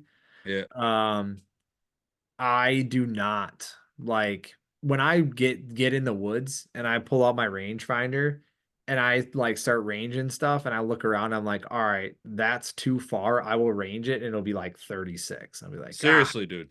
Yep. Yeah, I'm exact same way. I'm like, Exact if same. they come down that trail, I can't shoot them at a range. And I'm like 30. Oh, I could shoot that. Yeah, Don't you really, but it raid looks a long ways away. 100%. I do the same thing. I get in there and I'm like, yep, definitely not shooting over there. Range it anyways. It's like in the 30s. I'm like, what the heck? I'm like, I guess I am shooting over there, but um, yeah, I Yeah. don't know. And then you talk about like ethics of the shooting and stuff, and it's like it varies so much to say what is an ethical shot, right? Like, I mean, what how good of a shot are you is number one. How confident are you at shooting? Like, how far away is it? Is it stopped? Is it looking at you? What if it's a 20-yard shot through a bunch of brush? Is that ethical? Is it what if there's just branches? Like, is a 40-yard shot, deer completely not knowing you're there eating beans, a more ethical shot than a 20-yard shot in the timber with branches? I don't know. It's only a question Yeah. that the hunter can answer. And I think it's funny when like someone says, "Oh, I shot a deer, it was a bad shot or whatever," and all these people jump on them. They're like, "Oh, I would have never took that. It's so unethical." Blah blah blah. It's like And it's no one can answer that question but the hunter, dude. You know? I totally agree. I don't participate in any of those conversations because it's ever like you can't prove one way or there is no definitive answer ever. Yep. You Yep. know, like, oh, I never would have taken that shot. And then like, okay, but yeah, you clipped a branch at 20 yards and shot this other buck in the face, you know, Yep. Yep. and Yep. you hit his jaw, and now he's wounded for the rest of his life in his jaw. Like, because you didn't see a branch. Well, is that unethical? No, you're just a dumbass. Like, and Right. you didn't see the branch. Okay, Yep. cool. Like, you're gonna tell me Levi Morgan can't take a 42-yard shot? Right. Like, the dude hits a quarter at 100. Like, give me a Right. break. You know, so Yep. it's Yep. it's like who's more like you can never, nobody knows like somebody's skill level, the scenario, the situation. To me, it's all dependent on you. Do you Yep. think so? Like, here's a perfect example. A buddy of mine that I was hunting with this fall came out to our property. Really good friend of mine, great hunter, good bow hunter, and he drew on a doe that came in at 7 yards. Drew on her, tried to shoot her, couldn't, and she saw him, she bounded away. He pulled down, re-looked at her, drew back, and he had ranged her at like 34, but she was a hard quartering away. And he's like, yeah, I can tuck it like in basically last rib and it'll come out her throat type of thing. He's like, yeah, I can make that shot. He pulled it off, shot, and he hit low. And so he ended up like going basically on top, like he like cut the inside of the sternum, like if that makes any sense. Like he hit low and he was going through the very low part of the chest cavity, didn't hit the guts, or didn't hit the heart, didn't hit anything in there, and it just came out her throat. It went like behind the shoulder and then came out her throat, but it didn't hit anything vital. And he's like, yeah, I'm pretty sure I dropped her. So we went out there an hour later. We saw her run away, but she was like limping. She wasn't looking very good. So we're like, okay, we're gonna come check her in the morning. And that's how I know like exactly where he hit her. If you would have set her like up, if you would have just taken a picture of her on the ground and you would have seen the entry right behind the shoulder, you would have been like, perfect shot. It Yeah. looks beautiful. And then to know that she made it like 300 yards and died over the course of probably like 3 to 4 hours versus 3 seconds, like you would never have noticed that. And the guy, like, he lives out in Colorado. He's a friend of mine and he shoots out to 70 all the time. Like, he's like out here ripping them at 70, feeling good today, and Yeah. he's got great groups. So is a 30-yard, 33-yard shot unethical for him? No. Did it turn out perfect? No. Like, it happens, dude. Yeah. I, No, for sure. It's bow hunting, and um, I myself have been like really trying to be like, okay, dude, you. It's tough though because it's not that I'm trying to, it's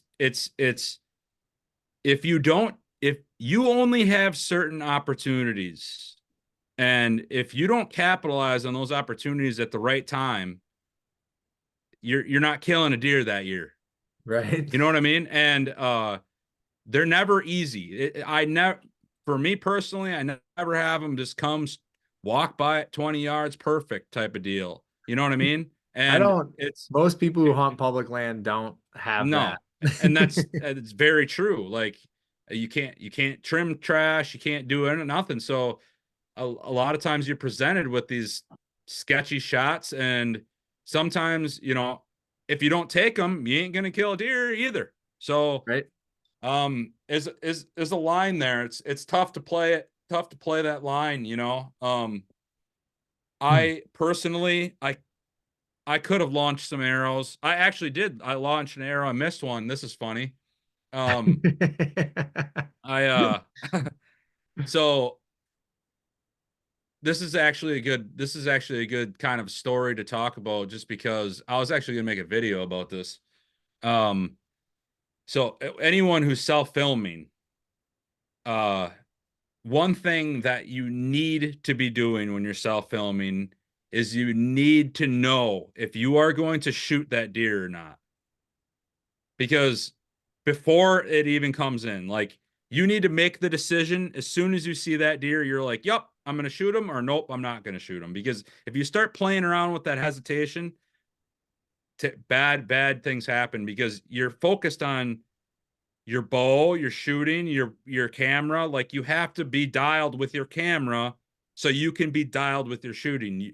Once you start fucking around, then it just gets hairy, right? So, for example, that buck that I shot last year, dialed minus the walking after the shoot, but I was dialed, had the camera. The camera was not in my mind whatsoever when I'm shooting.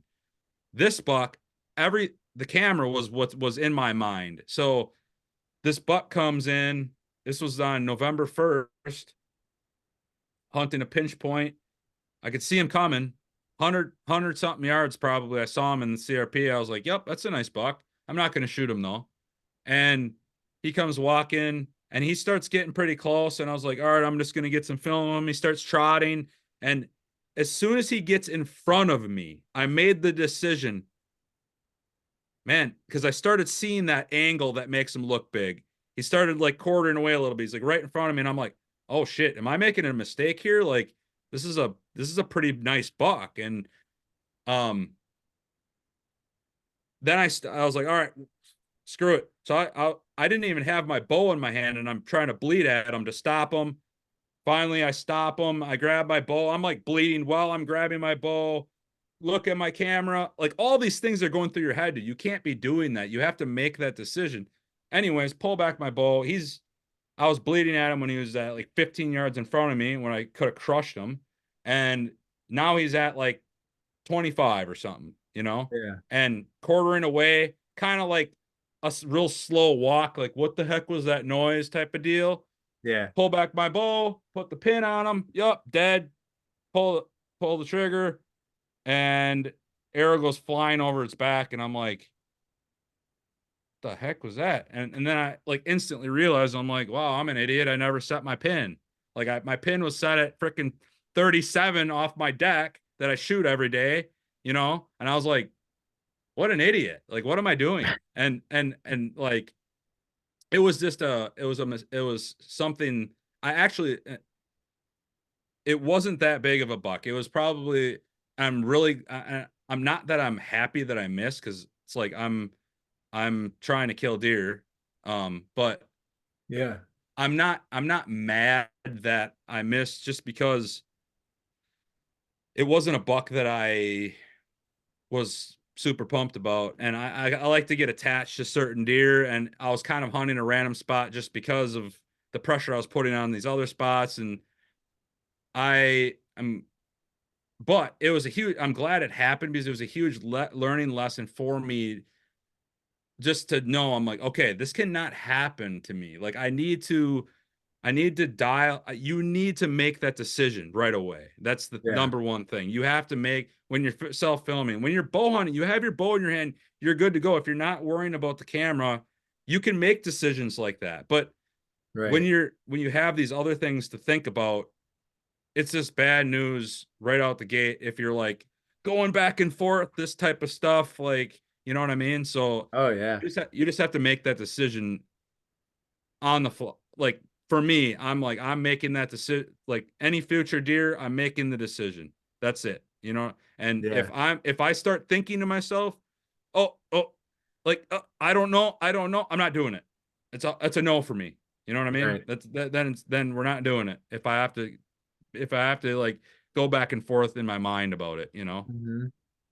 Yeah, man. I know exactly what you're talking about. Because I have done that.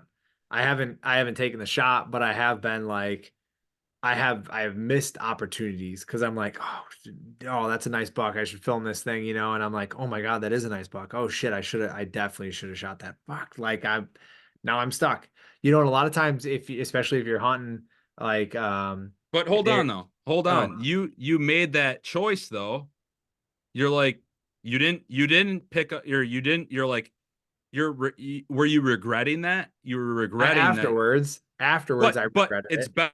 it's better than that. You still made that decision though, is what I'm Right, saying. You made the decision not to shoot at him. That is way better than, oh, I'm going to shoot at him and then taking a rush shot and gut punching him and not finding him, right. or even, it could be. Yeah. So that's just, I guess, my point there. But No, dude, I 100% because a lot of the times when you're hunting, like, duck hunters like pass shoot. Have you ever heard of that? Do you duck no, hunt? No. I don't know. Okay. All right. So like in duck hunting, like you can either shoot them when they're cupping into the decoys, or you can shoot them on a pass through, like when they're just Oh, flying sure. over you and you just Yep. cap them. Right. Yep. I'm not good at calling. I'm not good at decoys, so I'm a pass shooter, and people hate it. Like I'm the worst kind of duck hunter because like they'll be set up 100 yards downriver, and they'll be calling. These ducks will be coming to them, and I'm like, "Yep, you're mine." Oh, sure. Yep. Um, so people like You're people one hate. of that. You're one of them guys. I'm one of them guys all day, and they know it. Like, um, so, but and thankfully for a lot of people, I duck hunt like once a year.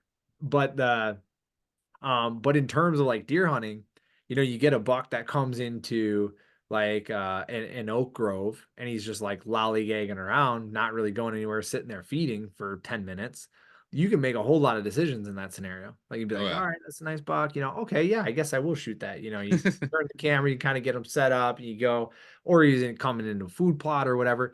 But when you're hunting like a trail or a scrape, and like boom, there's the deer at 50 yards, and I have 7 seconds before he is out of my window and gone.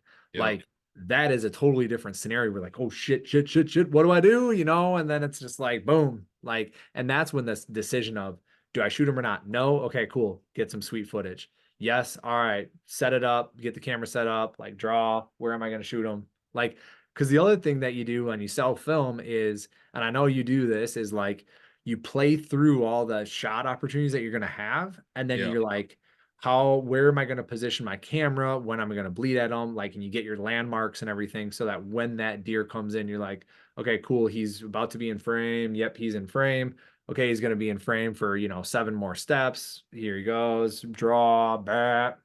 He's probably in frame. Don't look, just know it, and you send it, right? Yeah. um No. Yeah. 100%. I think. Yeah. You brought up a good point. I guess I could see, even if you weren't self filming, I think that it's the same thing. They're probably a lot less, but um, there are instances I feel like if you weren't self filming where you still have to make that decision, right? And yeah, that it's just, I feel like making those decisions, whether you regret that decision or not, is the smartest move to make, no matter what. You could yeah, be like, oh shit, I should have shot him, but hey, dude, at least you didn't fricking shoot him in the leg or something stupid happened, shoot him in the head or something dumb happened. Like uh-huh, you made the right decision by not. And I yeah, think just making quick decisions a very, very important thing as a bow hunter. You need to do. Yeah. You just need to make a decision and follow through with that decision, you know? Right. Yeah, man, when we got our I think I was told this story a couple times over the years. When we got our piece of property, like I think it was either 5 or 6 years ago, there was a buck on there. It was big, non-typical. Um, and yeah, I think he was like 17 or 18 points. He ended up scoring like 163 or something. We found him dead. Um, and like the third time I ever went on the property, I sat in this spot. He stood up at 60 yards, worked his way to 42. I was not confident in my bow setup. And I could see his head at 42. He was in some real thick stuff. And I was like, and I pulled up my binos. I was like, holy shit, that's him. That is I called him Groot because he looked like he had roots coming out of his head. And he worked his way from 42 to 33, and I never took the shot because he just like never presented a real high quality shot. And I wasn't at that point, like with that bow and that setup that I was using, I was just like, dude, I want him like 25 or under. Like I want a nice close, can't really fuck it up shot. Yep. And so like he moved out of my life and I never took a shot at him and I never saw him again. It was the only opportunity I had. And the neighbor ended up shooting him, a month later, um, and never finding him. And then we found him 2 years later, actually, and almost like Wow. he was like 90% intact. Um, so and I gave him back to the neighbor. I held on to it greedily. I held on to it for like a week. I was like, I'm not giving this back. Like we found this thing. He should have shot it. And the other thing is he shot it and then he did not ask for permission to track it. I got pictures of him just going through the property. Wow. Um, You gave that back to him, huh? so I greedily, dude, That's not, I don't even feel like, I held on to it for about a week or 2 weeks. And eventually I just said, I just was like, what am I gonna do with this? Like I was talking to my dad about it, and I was like, I don't want to like hang it up because what if the neighbor comes over at some point and just knocks on the door and walks in? Like that happens, yeah, right? And I don't like it doesn't mean anything to me. I have the pictures of yeah, it. I have yeah, yeah, what does it mean to this guy? So I ended up just sending him a picture of it. I was like, hey man, is this your deer? And he was extremely grateful. He came over, gave me a bottle of whiskey. He was super stoked. Like and he got it redone. He got it all redone and everything. And he's got it up. And I've never gone to look at it. But it was one of those things where I was like, I never took the shot. I made that. I had plenty of opportunities to make the decision because the encounter was like close to 10 minutes. And it was just it never worked out for me, which the biggest thing like in that scenario was like I need a setup that I'm confident in. Where at like 33 yards, there was a window, a bigger about the size of a basketball, if not bigger. Like I could have shot him in there for yep, sure, but I wasn't comfortable in it. And then yeah, I ended up giving it back to him and everything, but like the decision making of yay or nay in some scenarios are super important. And then the public land buck I killed this year was the exact opposite of that. I watched him breed a doe for 30 seconds, then he walked around in front of me for another like 6, 7 minutes, and then I shot him at 30 yards broadside. And I was wow, dude. calm, calm as a cucumber. Like it was easy. Like I was, that was like the easiest bow hunt I've ever had in my life. Like I wish I could have filmed the whole thing. I was out on a scouting mission and just brought my bow and it was just wild scenario. Yeah, that is crazy. Yeah, dude, I don't know. I think I don't know about you, but I feel like if I see where you're saying is like it you don't what are you gonna do with that buck that you found? Oh, Like what like yeah. but to me, and I don't know how you feel about this, but like to me, if I shoot a buck, especially years later, if I shoot a Hmm. buck and I can't find that deer, I that's not mine. I didn't that's not that's not my buck. Like Yeah. you wounded it, bro, but you couldn't find it. So that's not your deer. And Uh-huh. in my opinion, if I shot a buck and couldn't find it, I don't feel like I would want it. I feel like, you know what I mean? Like Yeah. years later, like I would be like, I would be so pissed off at myself that I couldn't, that I made a bad shot or couldn't find it or whatever the circumstance, that I wouldn't even like want that deer, you know? So I to me, I think that's kind of weird that the guy would be like, "Oh Thank you. yeah, thanks for the deer," and then like read having it done and stuff, but whatever, it is what Uh-huh. it is, you know? Yeah, I'm It's trying to find a picture of it so I can just show it to you what it is. But sure. But yeah, I mean, and another those other points that you're making about those the opportunities, like I've had a number of those happen too, where it's like, dude, nothing's ever perfect. I mean, rarely is it perfect bow hunting, especially on public, but bow hunting in general, rarely anything is perfect, and you have to capitalize on the opportunities, and you may not, if you're an inexperienced bow hunter, you may not even know it's an opportunity until it's gone. Then you're like, shit, I right. had that opportunity. But like there was so many times, like even this year, I was after a earlier in the year. So I was after a buck that I told you was a ghost buck. It's a Hmm. Willow King buck. That I was after last year. I saw him the year or the day before opener, and I just never got a shot at him or seen him from the tree. But I was pretty much like back at square one, or early season here in Iowa, and I just needed to find something I wanted to shoot. I had my standards set really high. I was kind of being greedy. I had this I had this really sweet 10 pointer with split G2s, big white rack. He was probably in that 150-inch range. Nice buck. I just, for something about the look of him on trail camera, just he seemed like, not that I care about age as much as some of these guys, but um he just seemed like a younger deer to me. And my goal Sure. was like, I want a mature hammer, I want a big, Yeah. freaking big neck, no neck, or something big, mature, and it just wasn't him. But there was a couple times I was like, well, I don't got anything else going on. I guess I'll put a sit in on this guy. I found his bedding area like before the bow season started. I knew I actually have it on the Behind the Bow Instagram. That was his bedding area, but um, went in there, hunted him.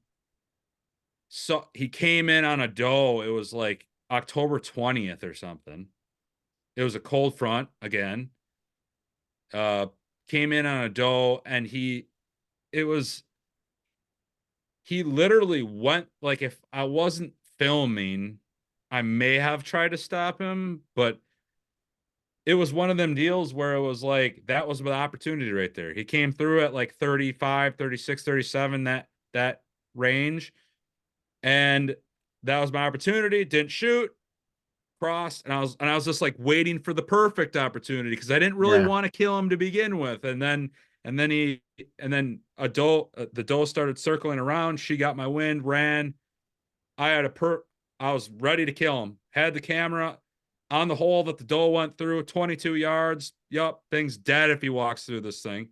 And he stops like steps before that hole. The doe runs off, and he just turns around and follows her. And that's just a perfect example of, like, I didn't even know, like I knew when that was happening. I'm like, yeah, I could kill this thing there, but I'm gonna have a better opportunity. But like, I didn't fill a tag this year. You know what I mean? So It, those are the types of things that you don't take those opportunities. They're not coming to you just on a golden platter. You know what I mean? So no. you No, they definitely have don't to. like. Yeah, that public land buck that I got this year, it was handed like that was the first time in my life it was handed on me on a golden platter. I was standing on the ground and here he comes, breeds a doe, and then just walks right to me. Like So epic though. I had, yeah, right, and he was a nice 8 point. Like I bet you he'd score. I mean, he's right here. So I mean, I bet you he'd score, Yup. well, maybe 130, maybe Sure. break Yep. 130. But Yep. like at that point in time, like I was just like I had a buck tag left, and And in Wisconsin, if you shoot no neck had CWD, if you shoot a CWD positive buck, they give you another buck tag. Sure, So I was just sure. like, I was like, sure. And this thing just comes walking, and I'm like, yeah, like the odds of me killing a buck like this on public land around here is not like that great. And here he is presenting himself at 30 yards after I filmed him breed a doe. Like, yeah, like That's you're getting there. badass. Yep. So, but then like no neck, like I'll have to, I don't know if I ever like posted the video, but like I didn't get a clean look at him. He was at 18 yards and I found, I bet you the hole I shot him through was the size of a playing card. Like, but I was very, very this is like the ethical, this comes to the ethical Yeah, question. Like I 100%, dude. dude, I was sitting there and I was looking, he was in the same spot for I have footage of him. I'm gonna start editing it this summer and Nice. throw it up this fall. Yeah, I might have to ask you for a little bit of guidance because I basically have his vitals and his head in frame because he never came in. He stopped like out of frame, was like something's up. Um, and he just stood there and I know he stood there for 4 minutes because that's how long it was before I shot him. And and I was looking at him for 4 minutes, like, come on, buddy, take a step, take a step. Come on, take a couple more steps. And then all of a sudden he took a step back. And I was like, shit, he's gonna bust. Like, is there a hole? Is there a hole? And I found like something the size of a playing card, and I was able to clearly slipped an arrow in, shot him in the heart. Like it all worked out, but it was just like one of those things. It's like that's the opportunity. I Yep. probably won't get another op at this buck, and it's 18 yards. I'm pretty confident I can slip this I thing in think, here. I think that's the difference between a lot of these highly successful bow hunters and the people that just seem to not kill that much deer. As those successful guys, they are capitalizing on every single opportunity. They're, Right, you know what I mean? Like though it's even things like waiting. He's coming perfect. He's coming in perfect. And you could be shooting him, but like you're just waiting for like a better like a more open, cleaner shot. He's walking through some leaves and some branches and stuff, or at a longer distance, but he's coming towards you. Like the guys that are successful are shooting them as soon as they're confident in the shot, and they can get that shot because you don't know, that wind might swirl, the something right. could happen, anything could happen. It's that those tiny little opportunities. Like I said, I mean, like we both know, they don't come Yeah, around very often, and you have to capitalize them as soon as they are presented. You know, yeah. if you're You just know, sitting yeah, around waiting, if you're sitting around waiting, you're just asking for failure. right. And that's one of the reasons why I really appreciate your films is because the self-filming aspect of it, it's you need to decide like are you going to shoot that deer or not, and then you also need to decide like where is that shot and how can I get that shot off and how can I, and the ability to do that. Like I've tried it myself a lot and it generally doesn't work out for me. And there is so many times that you go out there and you don't film shit, and there's so many times you lug, I know I've seen your backpack, like you lug Yep. all your fucking gear out there and Yep. nothing happens, and you take it all down, you take it all back, you set it all back up. Like it's getting kicked in the nuts, man, and I really Yeah. appreciate that. And I think a lot of other people, now that cameras are being so accessible to a lot of people, like are far more accessible, they realize what it takes to self film. And you also see why most people, especially like, popular, like the hunting public, it's always two-man teams, cameraman and a hunter. It's because it's so hard to do them both. It is. It's definitely not easy to be self-filming, especially if you're doing it on in areas. It could be private land too, but in areas where you have to bring the stuff back and set it all up and take it down and repeatedly do that over and over and over again. And um to me, I've gotten so accustomed to it, really, to be honest, that like it's I I I say I love bow hunting, which I do, but a lot of the bow hunting I don't necessarily enjoy, but at the same time I enjoy it. Like it's such a weird thing to me because no, I don't necessarily like to go through all that stuff, but like it's not that part I enjoy. It's the going through all that stuff and then this and then the little successes along with that all that shit. That Yeah. I don't know if that makes sense, I guess. Like um some people may and some of the when you get back to the truck like a couple times when I got back to the truck a couple times I can think very vividly. You're like, this is ridiculous. What am I doing? Like, you're just sweating freaking from head to toe. Just, you feel like you just got into a fight, damn near. Yeah. Going up the hills, like get back to the truck way late, and you're like, well, I need to get up again tomorrow morning. And still have to freaking go. When I was hunting Minnesota, I was going to the gym, anytime fitness gym, and then I would take a shower, pull the ticks off me, come back into my truck, and I'm like, dude, I still gotta eat yet. I gotta get my this shit packed like squared away so I'm not pissed off tomorrow morning about it. And yeah, I mean it definitely takes a toll, especially if you're going day in and day out. But there's I'm and I think the older I've gotten too, I actually enjoy that feeling of just the hurt of it, the your body aching and you're just mentally screwed up and you're just like I actually kind of started enjoying it after a while. Um but obviously when you find success and you kill that big buck or whatever, it just that's what makes it so good, all that bad Yeah. stuff. That's what makes it so good. It's hard to explain. Like a lot of people are like, you're great. Why do you do that? And even if a non-bow hunter you're talking to a bow hunter, they're like, you sit in a tree, it's freaking freezing out all day, staring at nothing. Like it's it's the whole entire process that keeps us coming back for more. It is. It is, man. Yeah, and that's something that's like becoming more and more apparent to me in life is it's never really the trophy at the end. Yeah, dude. It's Yep. always the journey. That like when you look back, you don't tell stories about like picking up the trophy. You tell stories about, dude, yeah, I hunted 27 days, but dude, like day 16, I basically like smacked my face into a wall and wanted to quit, and I didn't quit. And I dropped my camera, and then my bow fell out of the tree, and I had to go get a repair.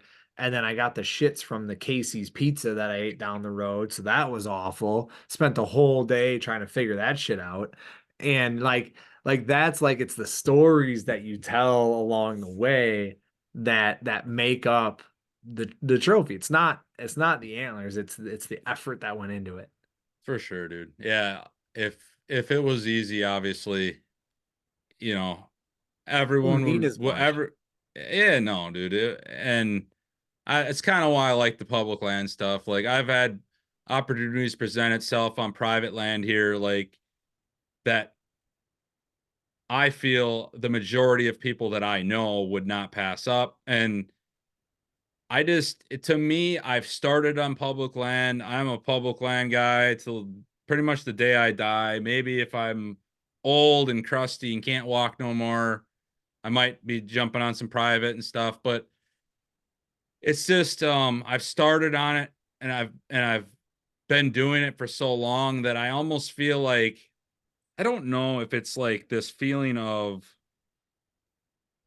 it's not the feeling of cheating because private land hunting could sometimes be harder than public land hunting. It Oh, depends it on the is. Yeah. situation.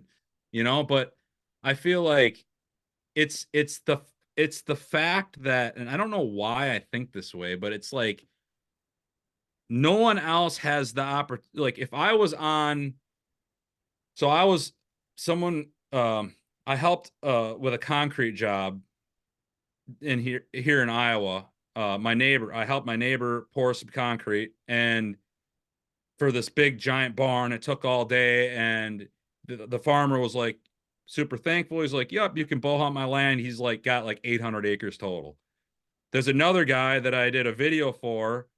Um, Really good guy actually. He owns 500 plus acres. Yup, you could bow hunt my land. Yup, I have giants. Yup, I don't even hunt. And a lot of guys would take those opportunities, but I'm just like, I don't know. There's something about the feeling of no one else has this opportunity. I am the only one that can that can kill a big. If I killed a big buck, I wouldn't feel like no one else has that opportunity, so I wouldn't feel as good about it. Every buck that I kill, anyone else can kill. That's the feeling that I have that I get. That Yeah. I don't know. I don't know why that is. Oh,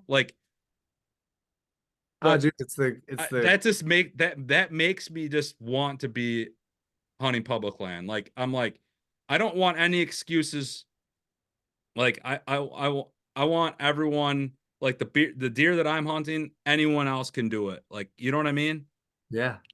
I don't know, Oh and yeah, I don't dude. know why I don't know why I think that way, but like if I was hunting private, I feel like I would feel like it's not good enough because people didn't have the opportunity I had and stuff like Right. that. You know what I mean? And I don't know why I think like that. I think I would still enjoy hunting private land, but I don't know. I can see it.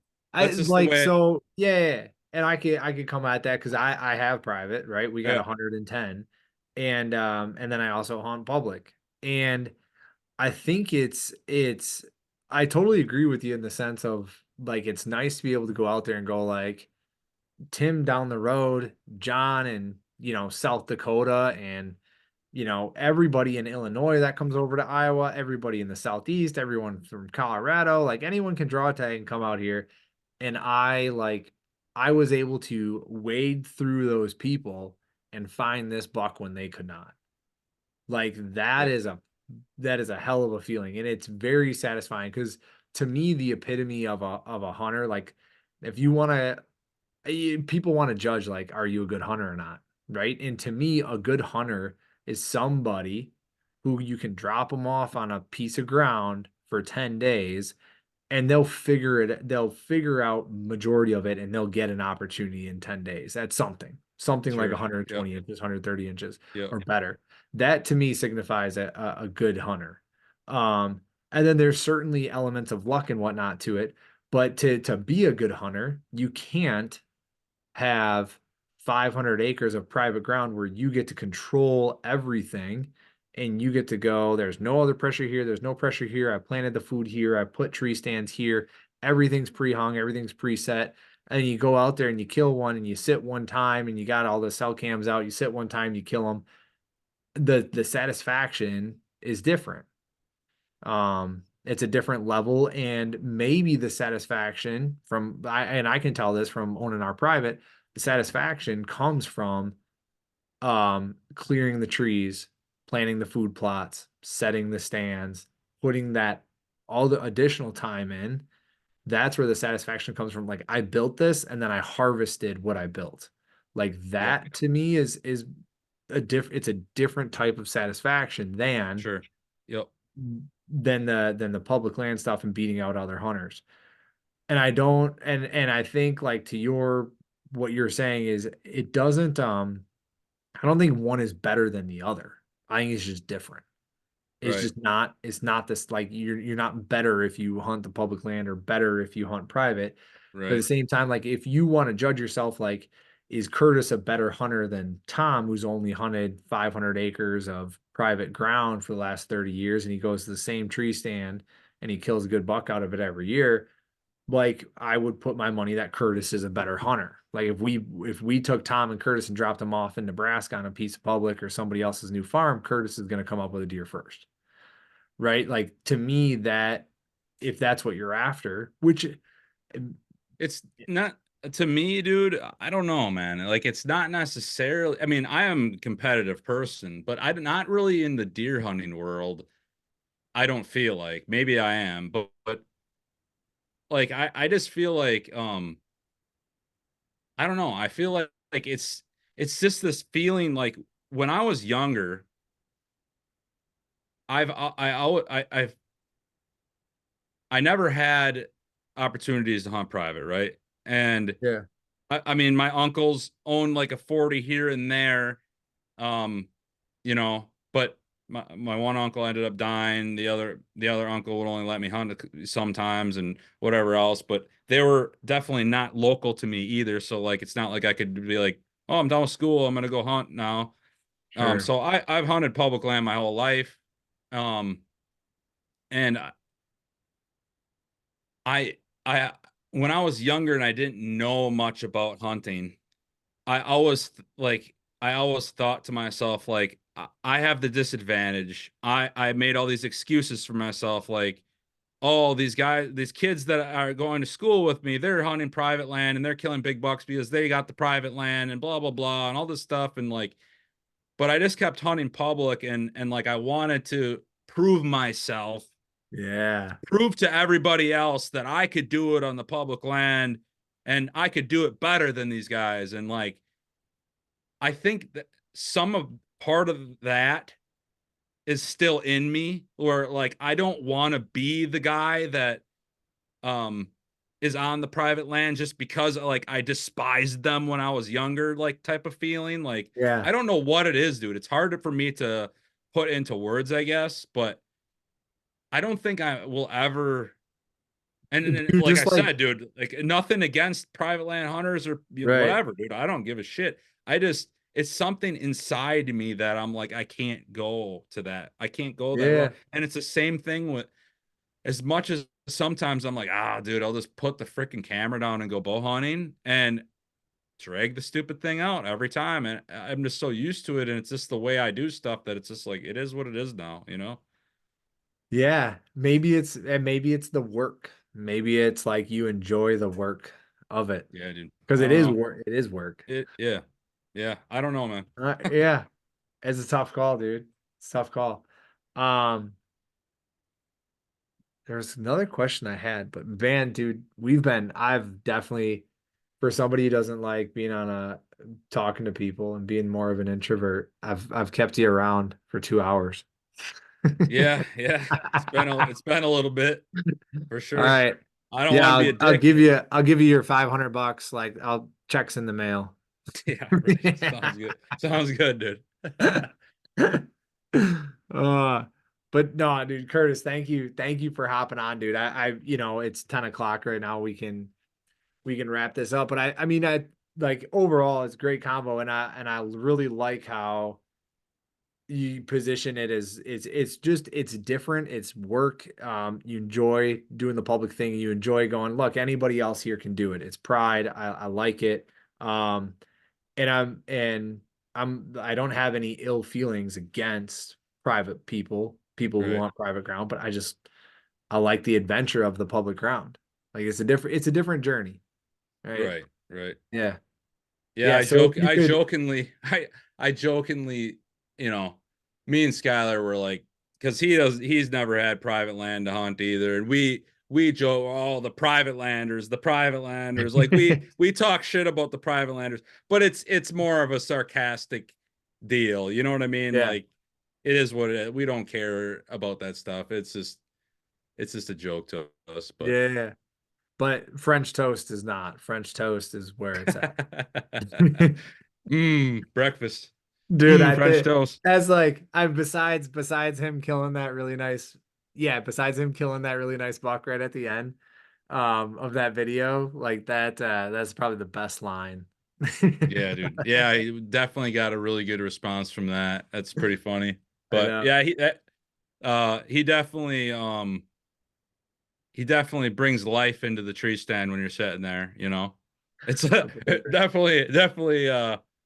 definitely a good time. Definitely you'd be laughing the whole time when you're sitting in a tree. So, Yeah. No, that's awesome. All right. So, if people want to find you, what's the best place? If they want to find your videos, they want to um, reach out to you you. know, our videos are behind the bow on YouTube. We don't It's not a thing where we're putting out consistent content. It's not a freaking TV show. It's not any of this stuff. It's we put stuff out when we want to put stuff out, and we make stuff that we want to make, and we tell the stories that we want to make, and we're not dictated by anything else. So, um, we do have some stuff coming out this year. I have some big plans that I don't really want to talk about right now, but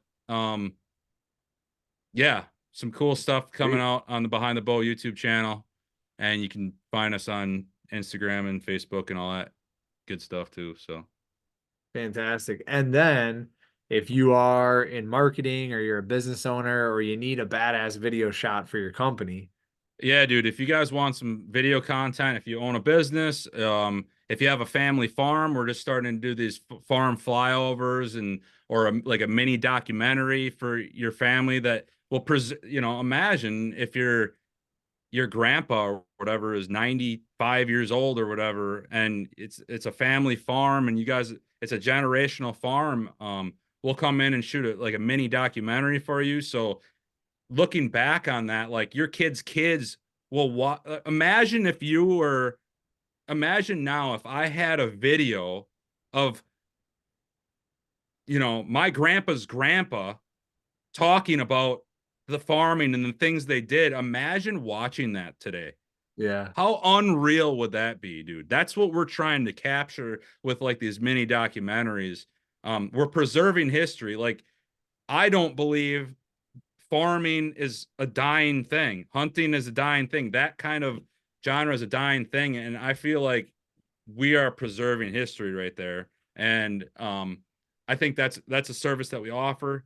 That's really cool. But so yeah, I mean, we do all sorts of videos. It doesn't matter what it is. You can get a hold of me and we can figure out what your goals and stuff are, and we can figure something out and make some badass videos for you. All right. Beautiful. Yeah. Captured Pro. I'll link if you're looking for Curtis, I'll link all this stuff in the show notes. Thank you again for taking the time tonight, man. Yep. If you guys enjoyed the podcast, obviously go check out Curtis's stuff. But for the podcast, please like, subscribe. If you want to leave a review, that's extremely helpful. Drop a review in there. And then also check us out on all the Instagrams and all that fun stuff too. All right. Thank you everybody for listening, and I'll catch you next time.